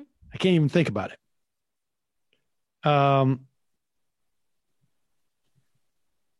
Anyways, we have a situation where senators around the country, Republican senators are, hopefully if the Democrats can keep them in the Senate, it's going to hurt their chances again. We have a candidate in North Carolina, Cal Cunningham, who has been leading Tom Tillis, some polls by 6%. It's been revealed that he has been at least texting with a woman that he appears to be having an affair with. She's in California. He's in North Carolina. It's unclear whether they are able to even to see each other based upon the situation that exists today with COVID. But the texting has been revealed. Really dirty stuff, too. I have to say, like, you know, pretty tame texting. Like, people have referred to it as sexting, and I don't think that's what sexting is. I mean, it's really just more like, gosh, I would have loved to have rolled over this morning, woken up and given you a kiss. It wasn't even that nice. and that sounds really nice. I mean, it was actually very, sweet. She had a racy line where she said, I wish you were on my list of things to do. I believe that's about it. And so sounds so hot and so fun was his response. See, I haven't read nailed it, bro. It's a member of the campaign staff. I thought it was a strategist who was out in California, but I'm getting somebody telling me it's a member of the campaign staff. I thought it was a strategist, and I did not realize that they were in. I thought she was in California. I may have misread that. But I don't think, frankly, I mean, look, I think that's an issue for him and his family. I don't know if the guy's been running on some type of family values campaign necessarily, in which case I would find that to be a little bit hypocritical.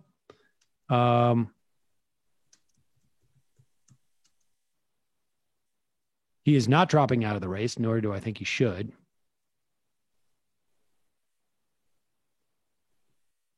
He, of course, has to get tested because he was on the same debate stage as Tom Tillis. North Carolinians are supporting Cal because he will protect healthcare coverage for pre-existing conditions, fight to bring down the costs of prescription drugs, help our country recover from this crisis. We are confident he will bring the same courage and determination to the Senate he has while serving our country in uniform. Cunningham sent several text messages to a woman in which the two discussed kissing and hypothetically spending the night together. Oh. According to screenshots of the messages that were posted online Thursday. I don't know how they got the messages. Now, this is the quote. Would make my day to roll over and kiss you right now, Cunningham wrote in one of the messages. The woman sent a separate text asking when she could see him, writing, I want to kiss you, and later, I want a night with you. This is according to screenshots. I remain grateful and humbled by the ongoing support that North Carolinians have extended in this campaign and remaining weeks before this election. I'll work to earn the opportunity to fight for people of our state. So, I don't think that's going to impact things dramatically, would be my guess. I guess we will. I don't know. I think he lost the incel vote. He may have lost the incel vote because he's not supposed to be doubling up, right? Is that it? Yeah, no, he's just Jordan being Peterson, a Chad. Right. And now everybody has to know about it. The incels are very mad. Like, why do you have 2 GFs when so many people have none? That's right. It's not fair. Oh, you're for spreading healthcare around, but you're not sharing the wealth in that regard. It doesn't quite work. I have a feeling he's probably not that aggressive, but I think with healthcare, probably a little bit better than certainly than Tom Tillis. Speaking of which, there was a debate in South Carolina. Let me ask you this question, Jamie. Mm-hmm. You and I are running against each other for, let's say, I don't know, the Senate seat in South Carolina. Plausible. I have just tested positive. I've been around a bunch of people who've been tested for COVID positive, right? Like on the Judiciary Committee, because my name is Lindsey Graham. And your name is, as you know, Jamie, except for your last name is Harrison, and you're a man. And you're running against me for the Senate seat. And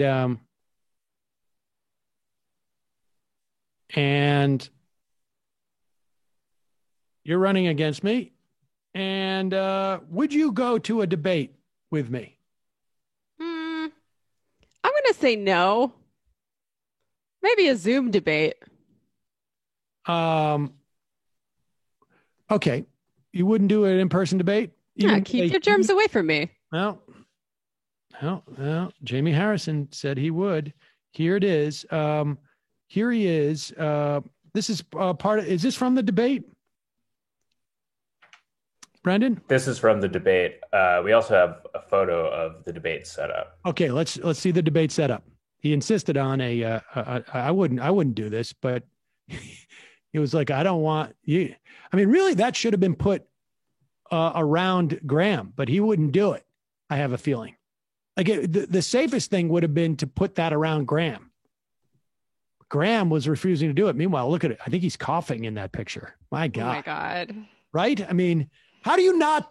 How does Lindsey Graham even justify that? But here is the moment. Biological warfare. Yeah, it really is. Here is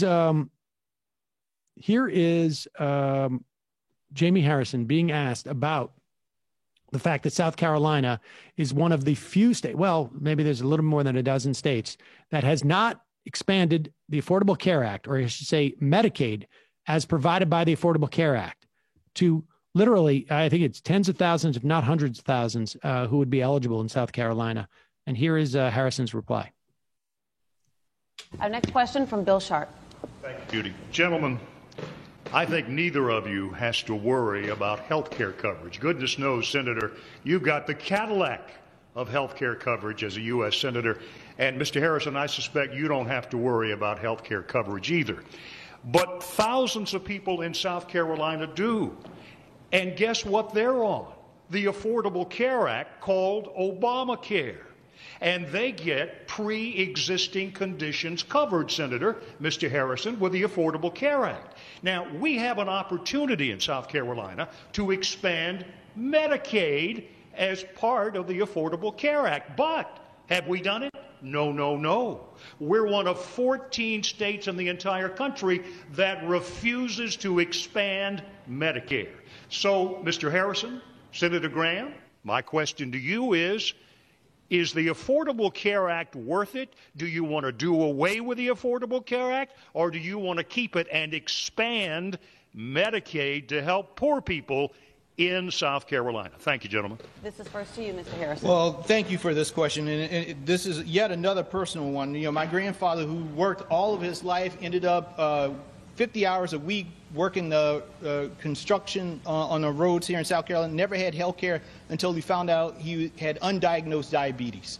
And then eventually had to lose his leg and some toes, and eventually he died because of complications for diabetes. There are so many people in South Carolina right now suffering in silence. And actually, a correction, South Carolina is now one of 12 states that still have refused to expand Medicaid. And they haven't done it because we can't pay for it. The government, the federal government was going to pay for the first 5 years of this thing 100%, and then the state had to pick up 10% after that.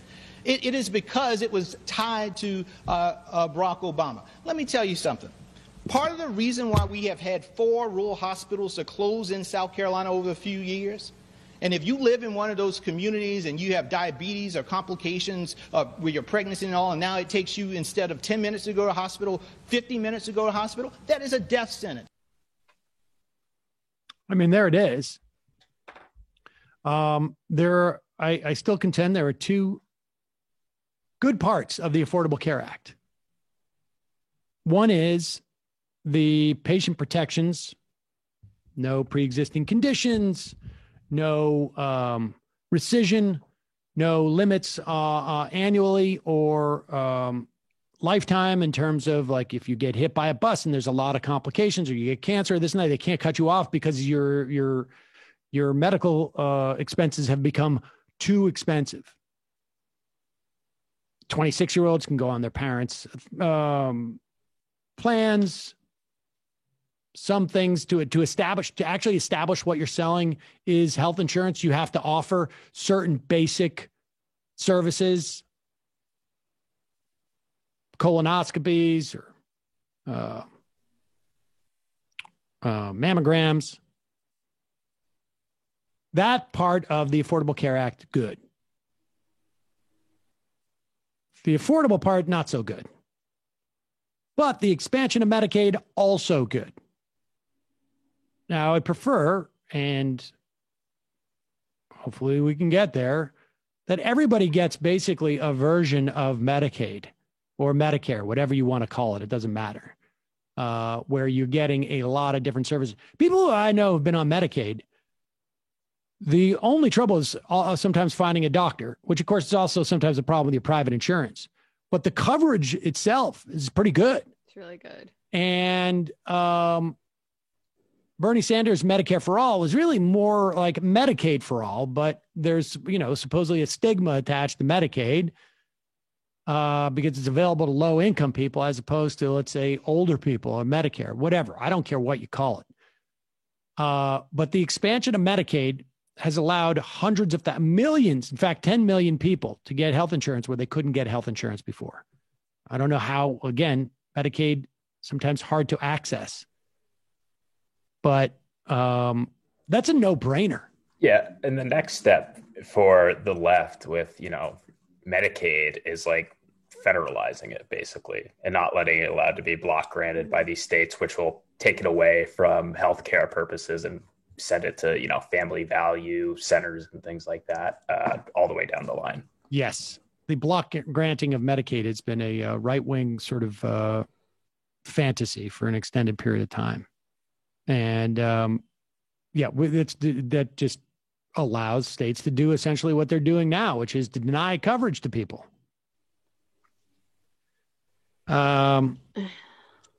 Let's take some phone calls, shall we? Calling from a 704 area code. Who's this? Where are you calling from? Hey, is this me? Yes. Hey, my name's Todd. I'm calling from North Carolina. Todd, North Carolina, what's up?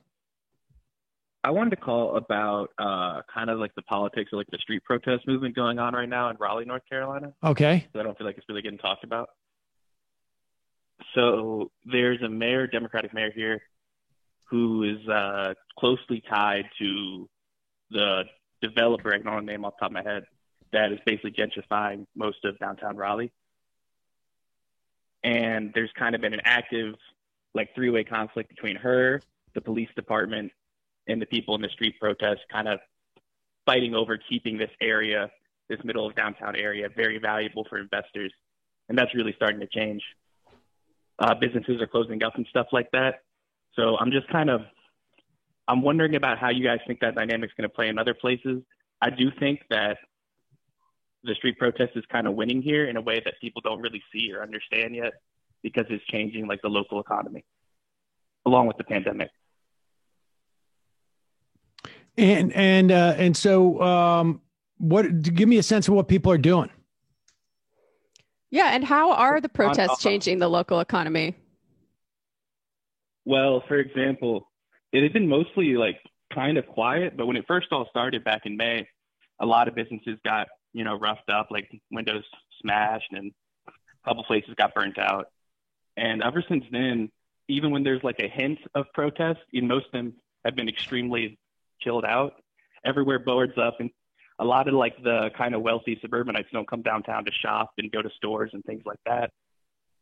And as a result, it seems like these businesses aren't staying too well. I know one place across the street from where I used to work at is closed.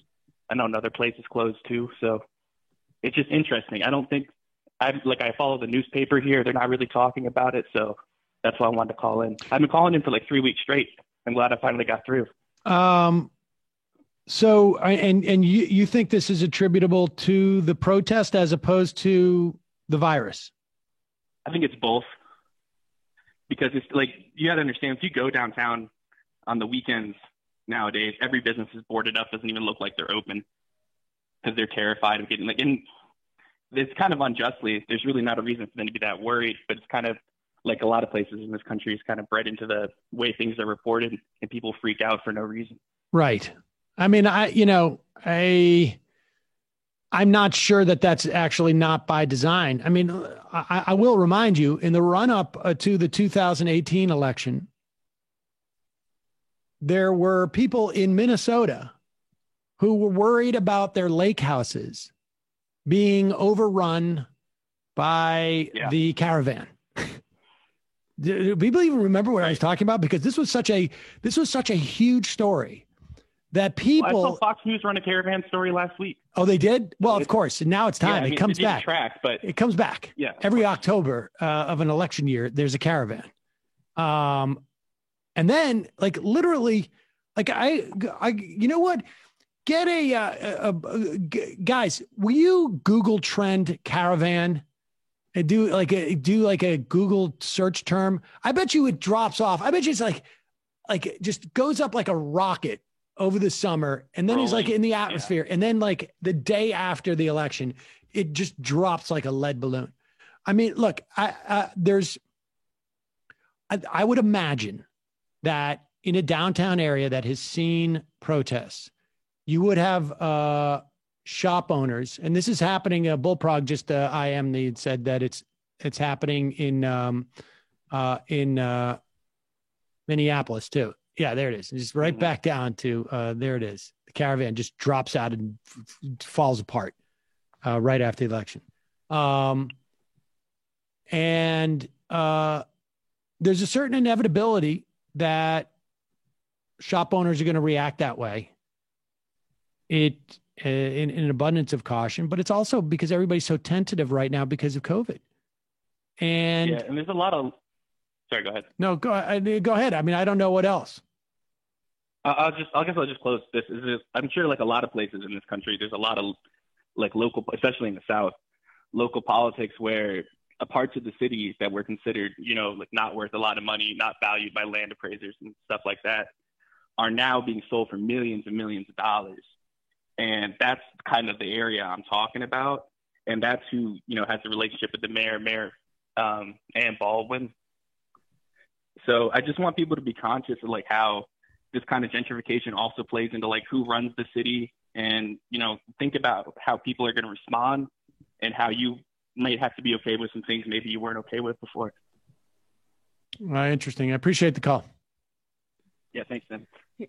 Yeah. Also, okay, we don't have a lot of proof that protests are damaging local economies. I feel like this was more of an anecdote, but. Oh, yeah. I mean, I don't know I just don't think that you can establish that from that.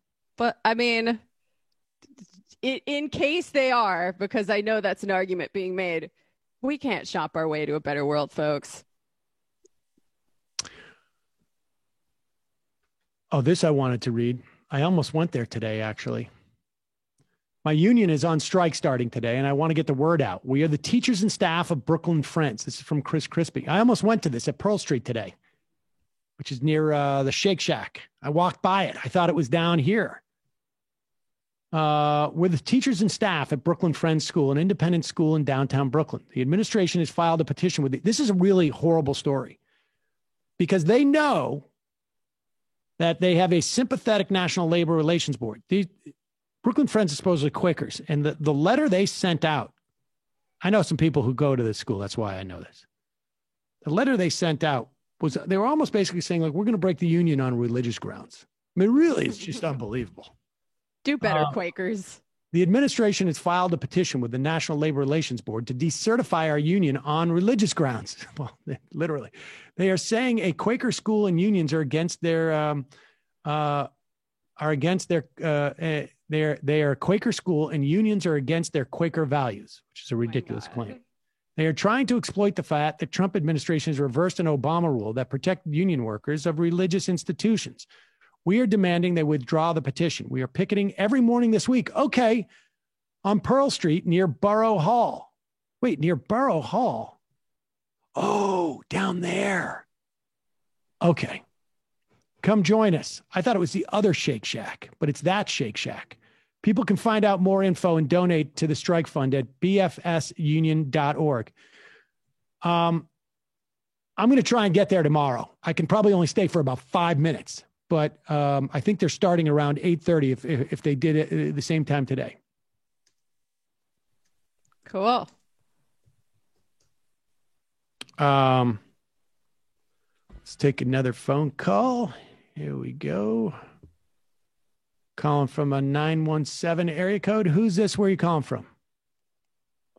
Hey, this is Pepper calling from Seattle. Pepper from Seattle. Welcome to the program, Pepper. Hey, I'm simultaneously waiting for those carpentry pencils to arrive. They're out for delivery today. Sweet. And very excited about those. I am very excited to hear your response to this.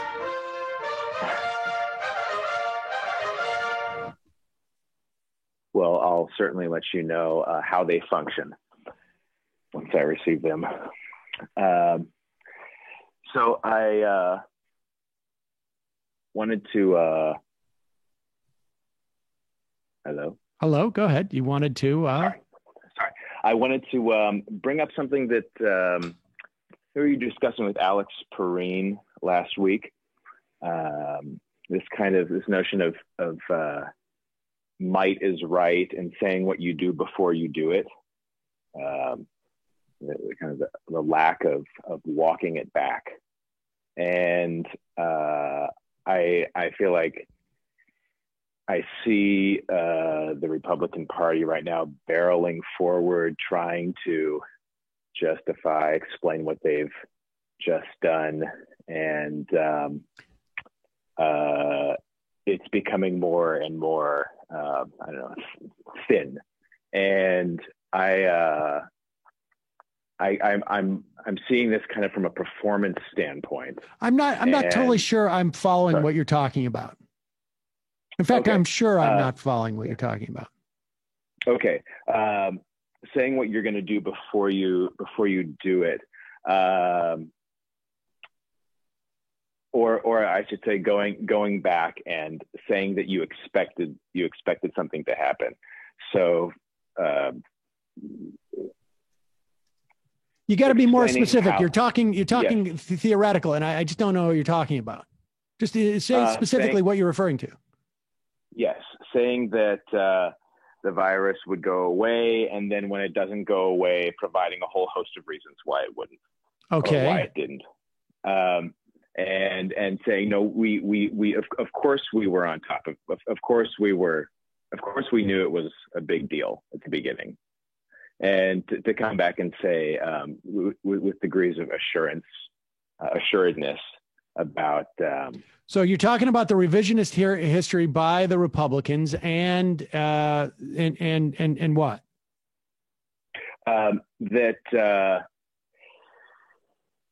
That right now that use of revisionism is, I think it's at a uniquely thinly veiled moment.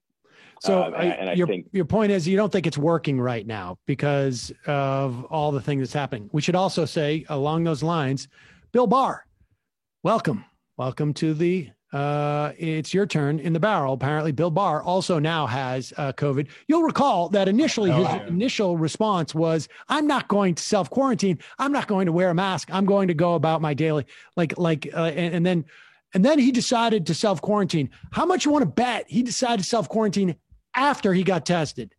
Not in an abundance of caution, because people are like, dude, you've got it. Go into your house. Is this right? Is that right with the Bill Barr? Yes. I haven't seen that. Oh, you haven't seen that? I thought we sorry. All right. Sorry. Well, we know these people don't care about each other. So. I appreciate the call. I'm not sure where you're going with this, but if the point being that you think that like their house of cards is about to tumble, I think always easy to overestimate that. But I don't know that it's about to tumble, but I think it's a great opportunity for a lot of people to start blowing at it at the same time. Yes. It feels like a thinnest of moments. Well, Pepper, I appreciate the phone call. I would say that it's never not a good time to keep blowing at that. And but I agree. I think it's getting thin. Oh, all right. Sorry about the Bill Barr. I thought we had heard a report of that, but I guess not. My misread. Apologies. Correction. Call from a 914 area code. Who's this? Where are you calling from? Hello. Hello? 914. Who's this? Where are you calling from? Jermo. Jermo! How's it going, Sammy? Jermo, how are you? What's going on? Great. Everything's really nice and everything's terrific, you know. Really? Jermo? About the poor doctors. Yes, you hear me? Yeah. Jermo, how have you been? We haven't heard from you in ages. Well, I just, you know, I love the show. I really do love the show. But a lot of times I just, I don't know. I'm a lot older than you guys. So it's kind of, I like, you know, I'm kind of like, let's make it simple and get to the facts. Well, I'm also a pain in the ass. So. Wow. No, I older understand. than Sam. You're not that much older than me, You are must be pretty old. Yeah.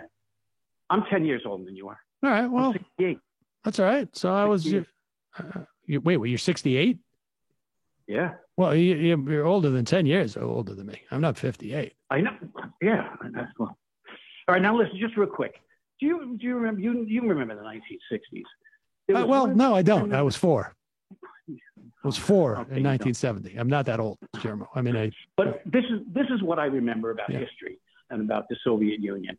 And there was a lot of commentary at the time that people would say that the Soviet Union, everyone lies. People in the government, people on the street. And it was kind of talked about a lot. And there's no trust. People don't trust one another in the Soviet Union. The old story I heard from a friend of mine, actually, who escaped the Soviet Union on foot with his family. I mean, it's nuts. Was that the joke was, he said, was that we pretend to work and the government pretends to pay us. That was basically it. Yeah. But what's your point? What's your point, Jermo? My point is this: it's almost like the Trump administration is the same exact thing. Everything's a lie. You can't. They don't tell the truth. They hide. You know, who knows how sick this man is? I mean, the Warren Commission was in the 60s in this country, so I don't know. I think there's been a lot of lies here too. There's been a lot of lies here. I think it's I think the difference is, and I'll tell you, this is when I experienced it here, is when there are lies that everybody knows is a lie and everybody just simply accepts it. And the moment I felt that more dramatically than at any other time was when I've mentioned this, I think,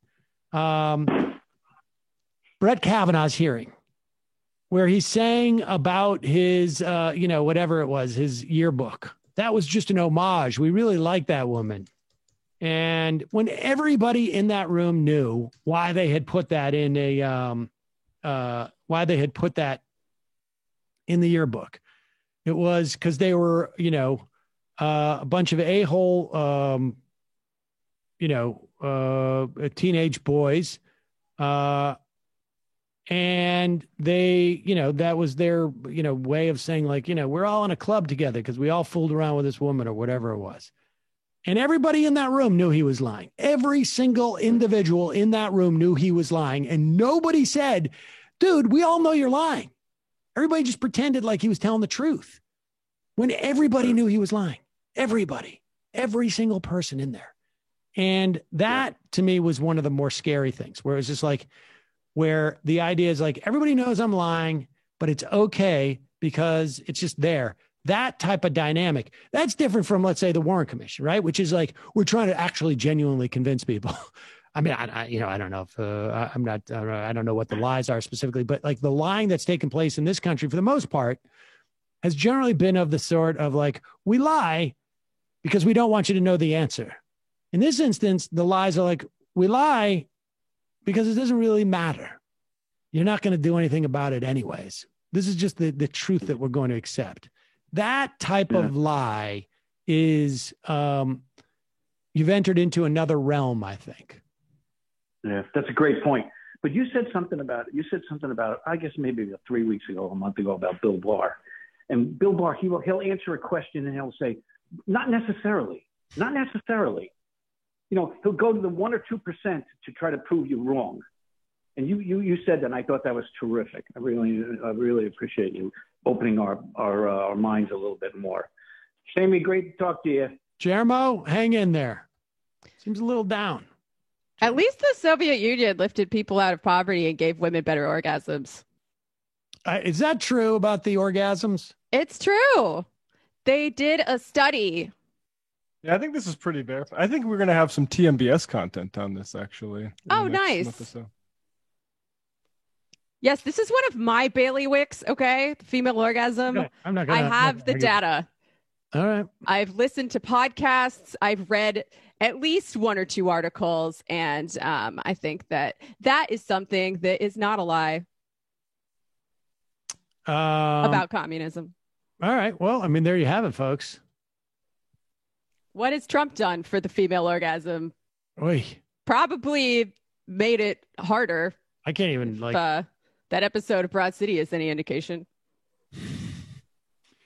Calling from a 732 area code. Who's this? Where are you calling from? My name is Archer. I'm calling from Florida. Archer from Florida. What's on your mind, Archer? I'm calling in reference. I haven't had a chance to call in since then. Not last Thursday, but the Thursday before that. Sam, you weren't on the show, but Jamie and Matt might remember what I'm talking about. Kowalski from Nebraska called in, and you guys had a conversation about perhaps the strategy that of getting rid of the Electoral College seems somewhat unfeasible. So perhaps it might be more efficient to focus on more rural areas to bolster the Democratic Party's chances in the Electoral College.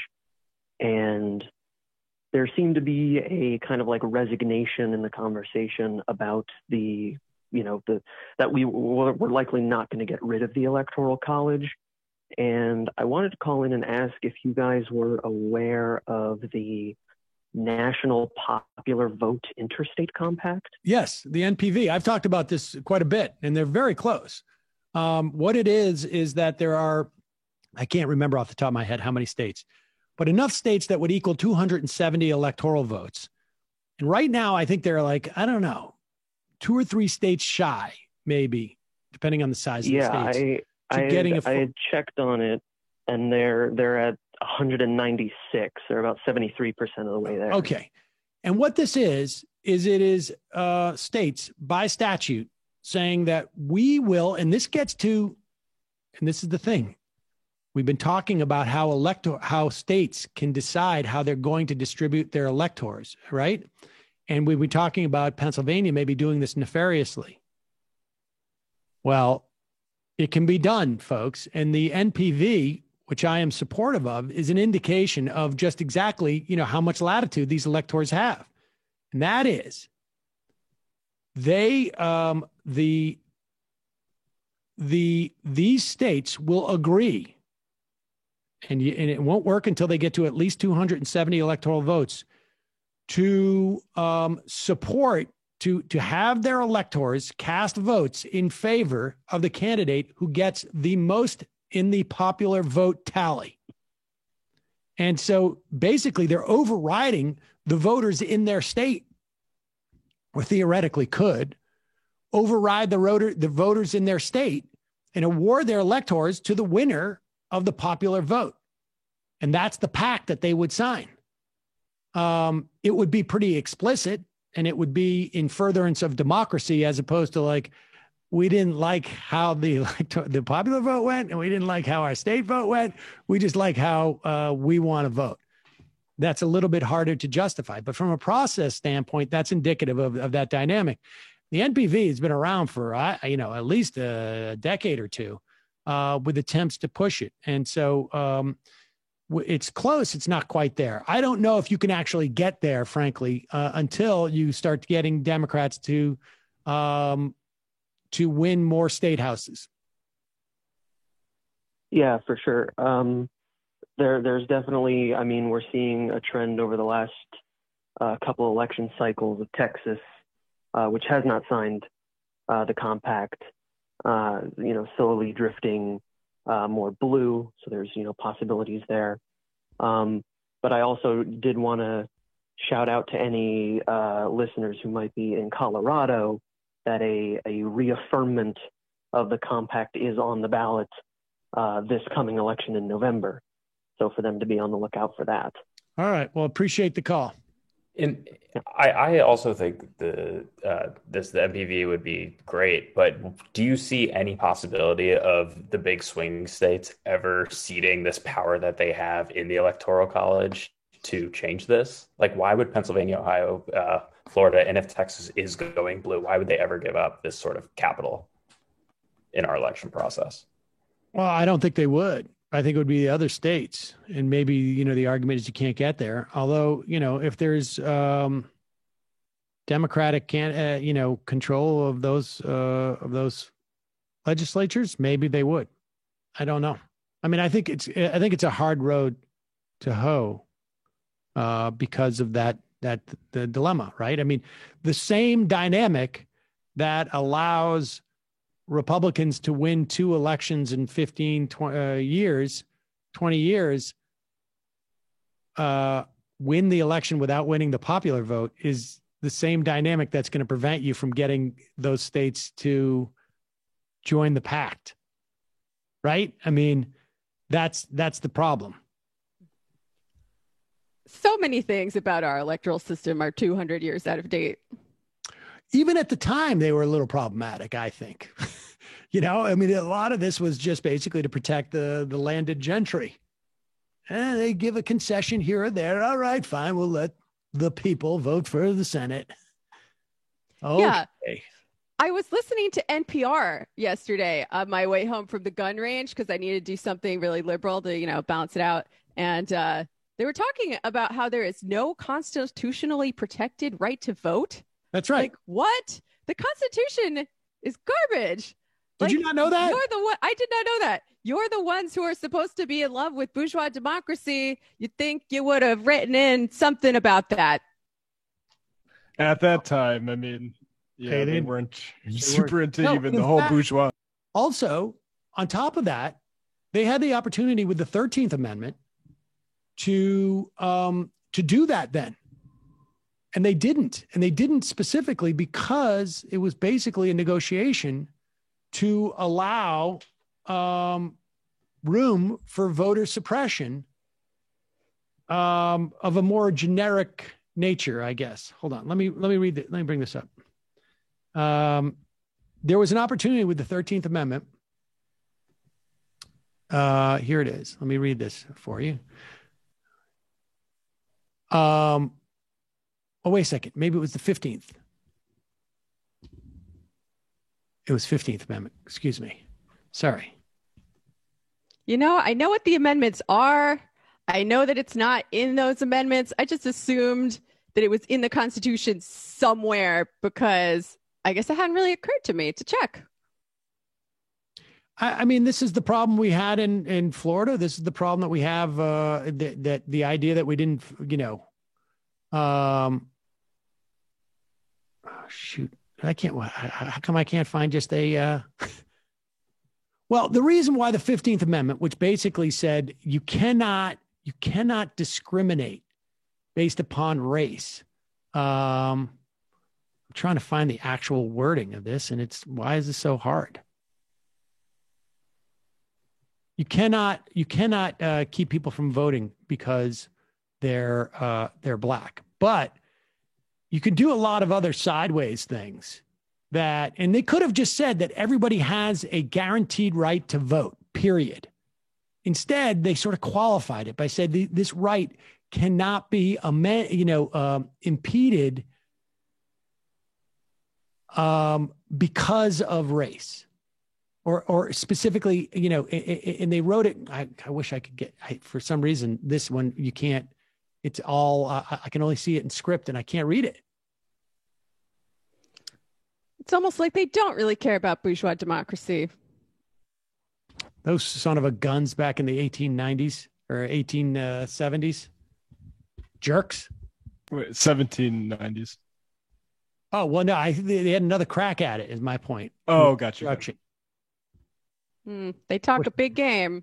I wish for whatever reason, you cannot. Okay, here it is. The right of citizens to the United States to vote shall not be denied or abridged by the United States or any state on account of race, color, or previous condition of servitude. Now,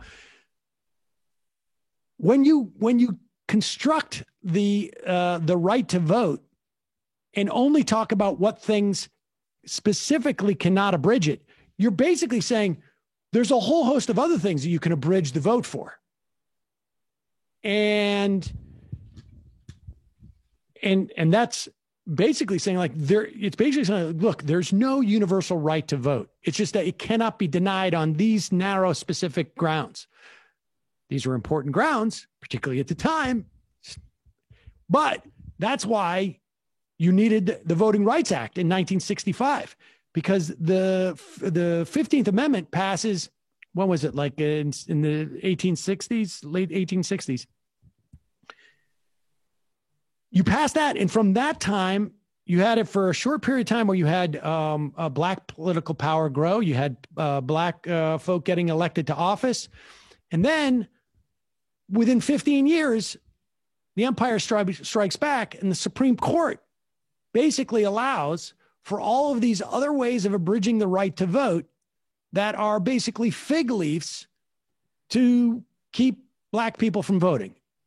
And white poor people got caught up in it. So you had things like poll taxes. You had literacy tests. And it's not literally until the mid-1960s where we passed the Voting Rights Act that you can't get away with that stuff. And then today, literally today, although pretty close to literally today, the Supreme Court is back at it again, hacking away at the Voting Rights Act and putting all sorts of, basically taking a shotgun and putting all sorts of holes in it. I mean, that's basically the history of the United States. Well, you know, you got to reach across the aisle. The truth lies in the middle. You know, if one side thinks that all black people should be allowed to vote and the other side thinks that none of them should, you know, maybe you let some vote and some you say, sorry. Hey, Sam, have you ever heard of the 14th Amendment denialism? It's basically the argument that the 13th, 14th, and 15th Amendments are not valid because they were added without the input from the Southern Confederate States. Apparently, ACB has mentioned this in previous statements. I wouldn't be surprised. I would not be surprised.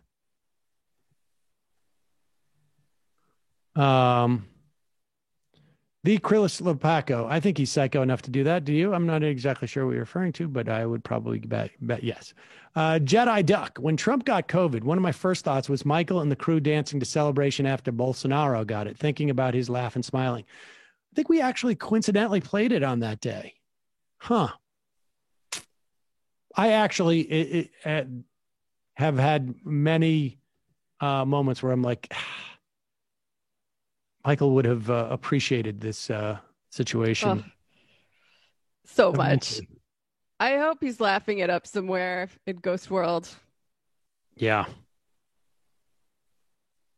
Juggernaut. The recent infections of Marie Antoinette White House and Congress confirm that the only entity looking out for Americans is COVID-19 headline in the Jewish press. Jamie's back. Mazel. Not yet. Some people need to die first. Morella. When they asked at the rally event participants to sign a disclaimer of responsibility if they got infected, they should have been a red flag right there, but not for these clueless fanatic followers. Ron PMC. I think another aspect of Trump's publicity stunts is he's terrified of Pence being in the spotlight because he was in charge of the disastrous corona response and having him have all the charisma of a wet paper bag. Bottom structure, personal take, but Dan Bongino popularity derives from him being a former Secret Service member to Obama. And he was on the first people to talk about he was one of the first people to talk about Obama deep state. He's Secret Service identity politics is what Bongino's career is. Ban Bongino. If Trump is anesthetized but won't sign over enacting presidential powers to Pence, do you think they'll actually invoke the 25th Amendment? Who knows? Chris Christie getting special hospital access reminds me of him getting special New Jersey beach access, except for people weren't dying to go to the shore. Was that during the red tide? What was that? I can't remember what it was now. Was that after Sandy? Government shutdown. Oh, the government shutdown. Right. Okay. Science people don't care about your feelings. If their timeline is even within a day or so of what Trump says it is, Hicks didn't give it to Trump. They likely contracted it around the same time from someone else. Brooklyn Sue, antibodies do not confer immunity. I think that's controversial. Yeah, I think we don't know for sure yet. We don't guarantee it, but I think in some instances they do. Is that not true? Angela, it's been a while since I've been on a plane, but I swear stand commercial flights turn the lights off while landing. Side note on risk. I don't know if I get that. Cheese curd comrade, would a failed quorum check put the Senate into an actual recess and then Trump would have the opportunity to make recess appointments? Well, I don't believe so, because I think you actually need to have a quorum to call the Senate into recess. It just means that you can't further any business. But even if Trump had the ability to make recess appointments, that's okay, because I think you can reverse those. Here we go. People from the prayer march on the mall before the ACB coronation are now testing positive too. Do we know when ACB got it? She hasn't tested positive. But she supposedly have antibodies. Oh, interesting. Kansas City Nate, God bless the president guy, sounds like Charlie Kirk. No way it's not Charlie Kirk, or perhaps one other of those. Charlie Kirk would never sign up to die for anything. Maricopa County elected a Democrat county recorder in 2016. Call his office. 602-506-3535. I don't know if we can confirm that. Cheney from Florida, Pima County, home of the Pima Indians. Ira Hayes, World War II vet, was a Pima Indian and immortalized by the Johnny Cash song. Oh, yeah. They called him Lonesome Ira Hayes. I know that song. Glass Seagull. Sam, I've always found you to be a very honest purveyor of information. It's one of the reasons why I most like the show. This is why it was so disappointing to hear you state such an obvious falsehood today when you said, I don't watch The Five that often. Sorry. Assy McGee. Sam, everyone else, you guys ever going to get nervous talking about the administration or Republicans, a local New York City LE, when things could obviously go pretty downhill for free speech, political dissent, et cetera, if Trump wins again? That has occurred to me. I mean, I went through this during the Bush administration, which was pretty scary. I've told the story many times before, but when Janine and I left the studio at 10 o'clock at night in more or less Midtown Manhattan, we would leave with bats because there were a lot of threats. She had been approached by people. Yeah, I feel like, at least for me, I mean, I vacillate wildly back and forth about it. And there have been times when I have received death threats from the Chuds and walked around with pepper spray in my purse. But I really feel like someone like me, who's pretty low on the totem pole and, you know, occupies a relatively privileged position in society, I would see it coming from a very long way off. They're not going to start with me. But who knows? I think that's true, largely. But I also think that maybe, like, I don't know if it doesn't make sense to start with someone of our ilk, right? Because we don't necessarily have the resources. It's a little bit more of like a simmering frog than a boiling frog. Yeah, it's not like going after the times. I mean, if you look at, if you count all the people in ICE prisons, they have already started. It's not suppressing speech per se, although those people's speech are definitely suppressed when they're in there.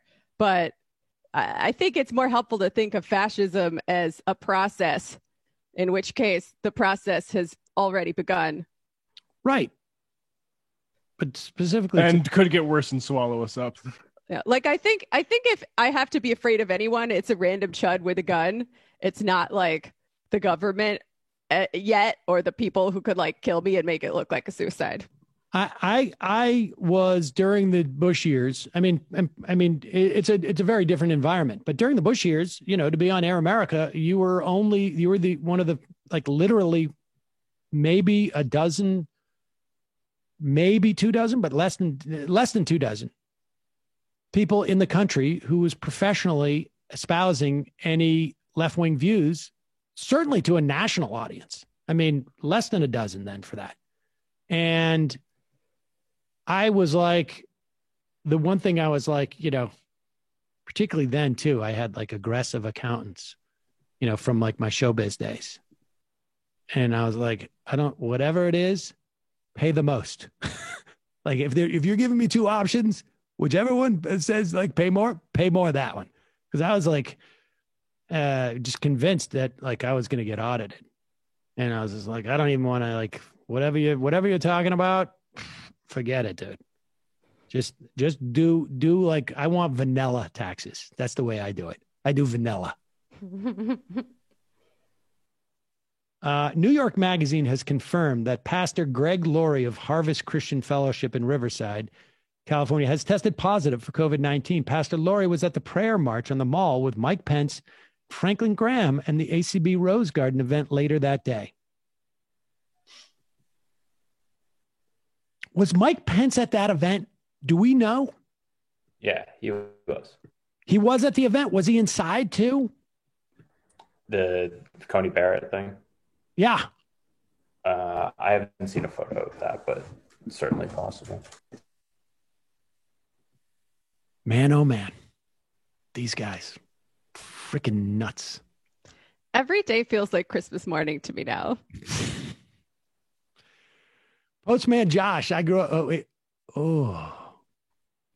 Who is that? That's Franklin Graham, but this is the situation. I mean, that's just insanity. God. Actually, I mean, it's not insanity. It's stupidity. Insanity would be if nobody got it there. That would be crazy. Yeah. Yeah. Look, I said last week, whatever, you're trying to predict what's going to happen. We are in the dumbest timeline. Whatever the dumbest thing that could happen is the thing that's going to happen, only probably dumber. And I feel like we're finally starting to see a little upside to living in the dumb timeline. My question is, when the aliens land here, what nobody's contemplated, which I think is really the twist that will be on this, because I think it's pretty obvious at this point that the aliens are coming. The invasion is going to happen in the next 30 days. It has to. It's the only way to top what's going on. God, I hope so. But here's I think what the actual twist is going to be. They're going to be less evolved than us. They're going to be dumber than us. It's going to be by accident that they got here. It's going to be one of those things. Yeah, it's going to be like one of those things. Like I'm trying to think of like, some weird, like they were trying to develop like a supersonic jet, right? They were trying to do like one of those, like which we've had for a long time. And it accidentally like banged off of some type of mineral or metal or something like that. And it put them into a different time, like a time-space continuum situation.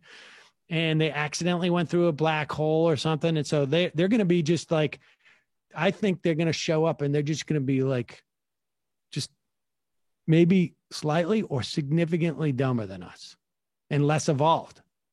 I don't think so. I think, look, if a species evolved interstellar travel before it destroyed its own planet and its own species, don't you think they would have evolved past all the dumb stuff that we're involved in?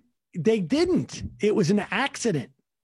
They thought they were doing something else. They invented interstellar travel by accident. We got to the moon pretty effing dumb.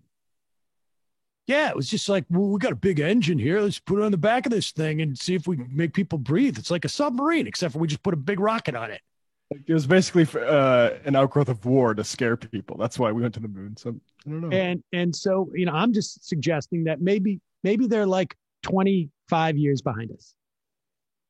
Like they're just about to elect their Trump. I hate that so much. Don't listen to him, folks. The space comrades are going to help us. They're so smart. They're so communist. You love to see it. I don't know. Well, maybe we'll find out in a week. 2 members of the White House resident staff tested positive for the coronavirus a few weeks ago, raising new questions about exposure around the president. So maybe it's just been like mingling around. What?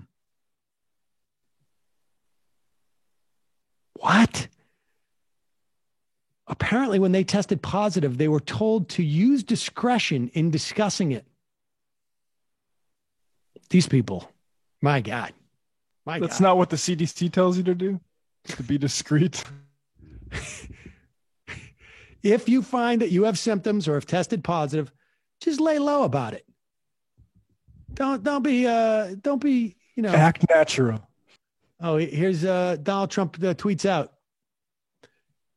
It is reported that the media is upset. Well, who's reporting that the media is upset? It is, incidentally, look, I'm not a doctor, so I'm not gonna make any point about this. I've seen like mixed things about this, about Regeneron that he's taking. It's still in trials. It's an That's a experiment. polyclonal antibody, but there's something else that he's been taking.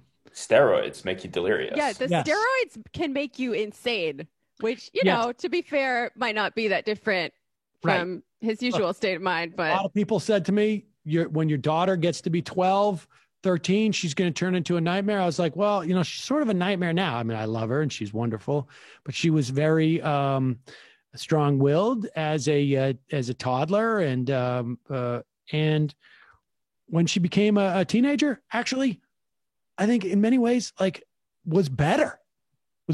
I mean, maybe that would happen with Trump. You don't know. That's my point. But put up his tweet.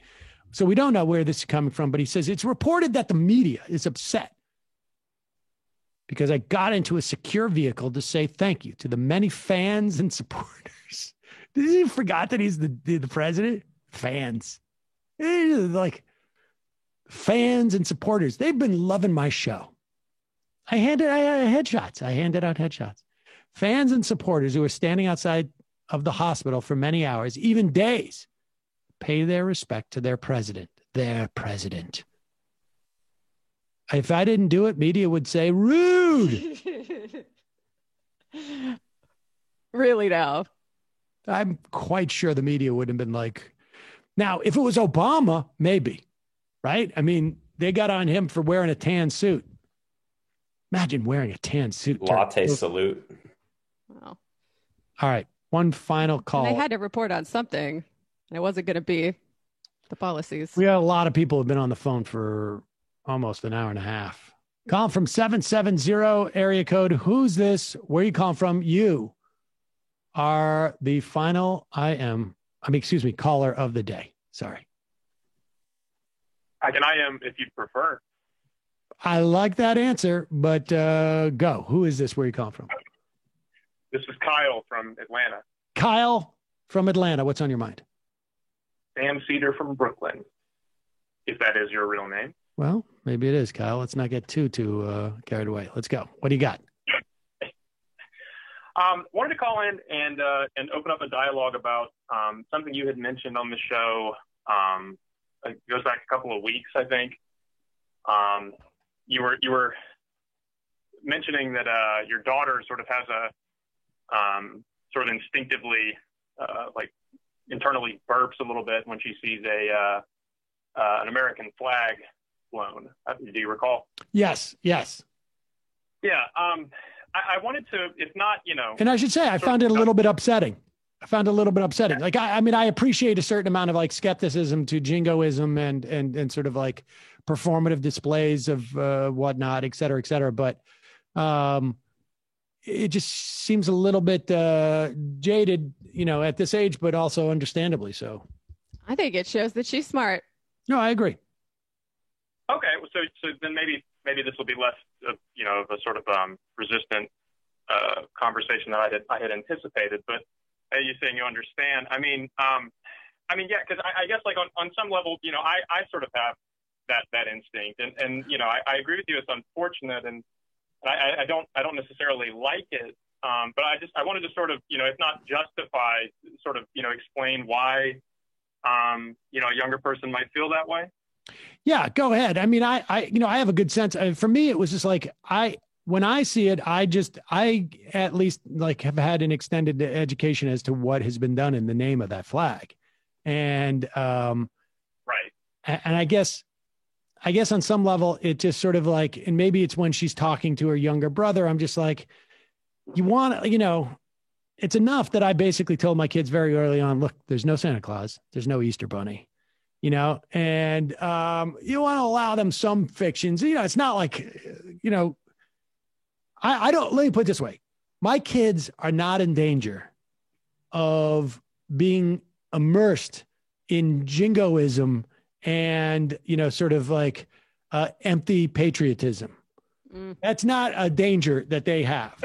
I would rather have my kids believe in the Easter Bunny, honestly. Yeah, I find it interesting you bring that up. I mean, are you suggesting that this sort of like the, you know, the not just the American dream, I guess, but sort of like that ideas of like abject patriotism are sort of a fantasy? I think that things can be a little bit reductive, and it's far more nuanced than that. Do you know what I mean? Well, look, I agree. I mean, I'm 27. I don't know, does that count as doxing these days? Anyway, I was in the third grade when 9/11 happened. Now I don't presume your daughter was around for that, but you know, I mean, for 2/3 of my life, you know, patriotism, you know, we never forget, right? Has sort of meant, you know, this sort of like hyper imperialistic, war on terror, right? War on terror. And, you know, I mean, increasingly in the last, you know, 4 or 5 years, it seems to be, you know, right in line with fascism. And especially, I'm in the South, you know, and all too often that flag is flown right next to a Confederate flag, which is, you know, ironic for reasons I don't have to explain. But, you know, I don't know. I mean, I guess I just start to feel itchy at some point about the kind of people that choose so ardently to fly the flag. Yeah, I mean, like I say, if I was your dad when you were in third grade, which sadly I probably could have been. I mean, no offense to you. I'm just saying in terms of age. None taken. Dad. I would, you know, I would lament it a little bit insofar as that, like, I don't know. I mean, I think that like there is aspirational aspects of this country that I think there were, you know, when I grew up, you just sort of like perceived it like that. I was very aware of what happened to Native Americans. And I think, you know, there was just maybe when I was a kid, it was just like, there wasn't as much sort of like wide awareness of why we should be skeptical. I mean, part of that was like, we were just coming out of Vietnam at that time. I was in like third grade, I think in 1973 or 4 or something like that. And, there was still like a lot of like, we were still in the sort of the wake of a lot of sort of like awakening there. And so there was like, now it feels like when you are unabashed with your displays of patriotism, that there's a defiance there. There's almost like a willful avoidance, if you will, of certain realities that is different than it felt like when I was a kid. And now, and my daughter doesn't even like, I guess the problem I have with my daughter's response is that it's not nuanced, that like it is a default assumption that I have no problem with her coming to that assumption, but I want her to earn it, I guess is really what it comes down to, because I know her response is looking at stuff and it just being a function of Trump in this era. And I want her to earn the skepticism that she feels. I think that's what it is. You want her to understand in all detail the entire history of why America is bad. I mean, I don't know if I would put it that way, but sort of. Well, I think her gut instinct is correct. And a lot of the time, You know, you start with that and then you fill in the gaps and you learn that you were right. And you Sam, have a deeper understanding of your hatred of America. When do you think she'll have earned it? Well, I mean, I just want her, after she listens to that Civil War thing by David Blythe class when she goes to Yale. For a couple more years. What's that? I said after she listens to your show for a couple of years. Yeah, I mean, if she was to listen to the show on a regular basis, I would be like, okay, you've earned it. You can be jaded and skeptical of this stuff. But and again, like, I didn't punish her, and I didn't even like argue with her. It just makes me feel like, it just makes me feel a little bit sad. Yeah, look, I get it. I mean, if I'm in a discussion with someone, particularly from the other side of the political aisle, would be the type to use this type of argument that it's like, well, do you love America? Do you love America? And I say, well, look, I think America's very unjust in a lot of different ways. I think a ton of other countries are too. I don't have any particular relationship to the United States that makes me happy. That this just happens to be the place I was born on accident. I don't really see any reason to celebrate that. But I think that we can do our part to make the world better for people that are in this country. Yeah, no, I think that, look, and we just got an IM from Amy Fair saying, as a kid, I think patriotism was connected to the immigrant experience. Parents and grandparents were able to come to the U.S. for a better life. And I think, immigrants would be the first person to say, I do love this country. Or many of them. I mean, because they not the ones that are in ICE prisons. That's correct. But I'm saying of the cohort of people who would say that, many of them would be immigrants. And I don't know if that's true today, but I mean, certainly in the past. And I think that, like, I think you totally see that in even like second generation immigrant families have a little bit more of that about this country. I think that's what is salutary about this country, is frankly a lot more diverse than a lot of frankly European or nations anywhere else around the globe. Right. And I think I've seen a distinction made between patriotism and nationalism, which is that patriotism is defensive and nationalism is offensive. And I think there may be something to that. And I think, the obviously simplified "we beat the Nazis" sort of narrative, right? And then we went on to become the world power, doing horrible things. But there are certain things that are, I think, celebratory about this country. Yeah, I mean, I think there are things that we could salvage as we move on. It's also a question of what do you mean when you say you love a country? Honestly, what is? I mean, is it that I love the borders?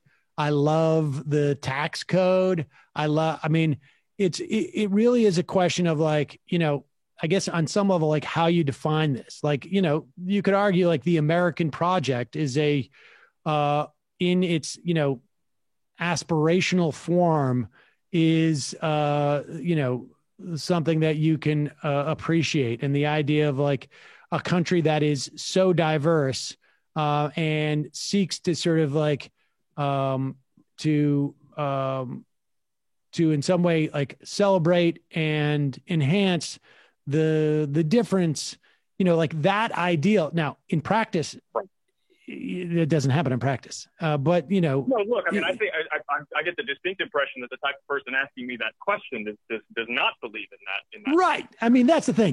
Anybody who's going to ask you that is already tipping their hand that they're not looking for a nuanced answer.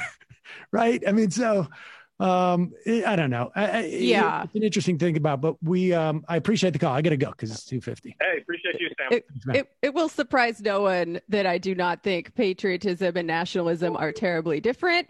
And I do not think either of them can be recuperated. I mean, we can talk about how the nationalism of colonial subjects is different from the nationalism of the colonizer country, which I do agree with. However, we are in the colonizer country, so we don't have to have that argument right now. We can just say that it's bad.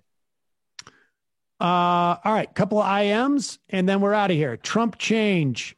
And here people were criticizing Melania for remodeling the Rose Garden to look like a morgue. Oh, Jesus. Kentucky Fried Comrade. We can do that now because nobody's died yet. that we know of from that crew. Yeah, get those comments in now, folks. Let's get the jokes in now before people die. Kentucky Fried Comrade. Hello, DNC operative Sam Cedar. I have a question. Where were you on the night of Thursday the 1st? According to the documents, I have you spotted in Bensminster, New Jersey, outside a golf club.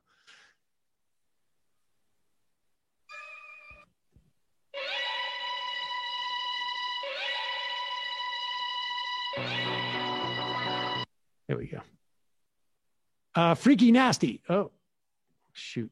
All right, 2 more of these. I lost it. There it is. I feel like I'm usually pretty good at seeing through Trump BS, but this COVID thing is seriously making me feel insane. He's fine. Then he's sick. Then he's okay, but he's actually flatlining. He's getting off oxygen way early in the course of the disease usually goes, but I'm really confused. I know that's the whole point, but it's working. Don't follow it so closely. Trump is announcing, I will be leaving the great Walter Reed Medical Center today at 6:30 p.m. feeling really good. Don't be afraid of COVID. Don't let it dominate your life. We have developed under the Trump administration some really great drugs and knowledge. I feel better than I did 20 years ago. Oh my God. I do not think he wrote that one. Man, to the extent they try to do that, I hope he gets sicker. Honestly, I know we're not supposed to say that publicly, but if he's going to do that, he's got to get sick. If he dies because he refused to stay in the hospital, it's going to be so good. Jack just joined after a couple of years of listening as a birthday present of myself. Can I get a shofar? Thank you so much. Yes, you can.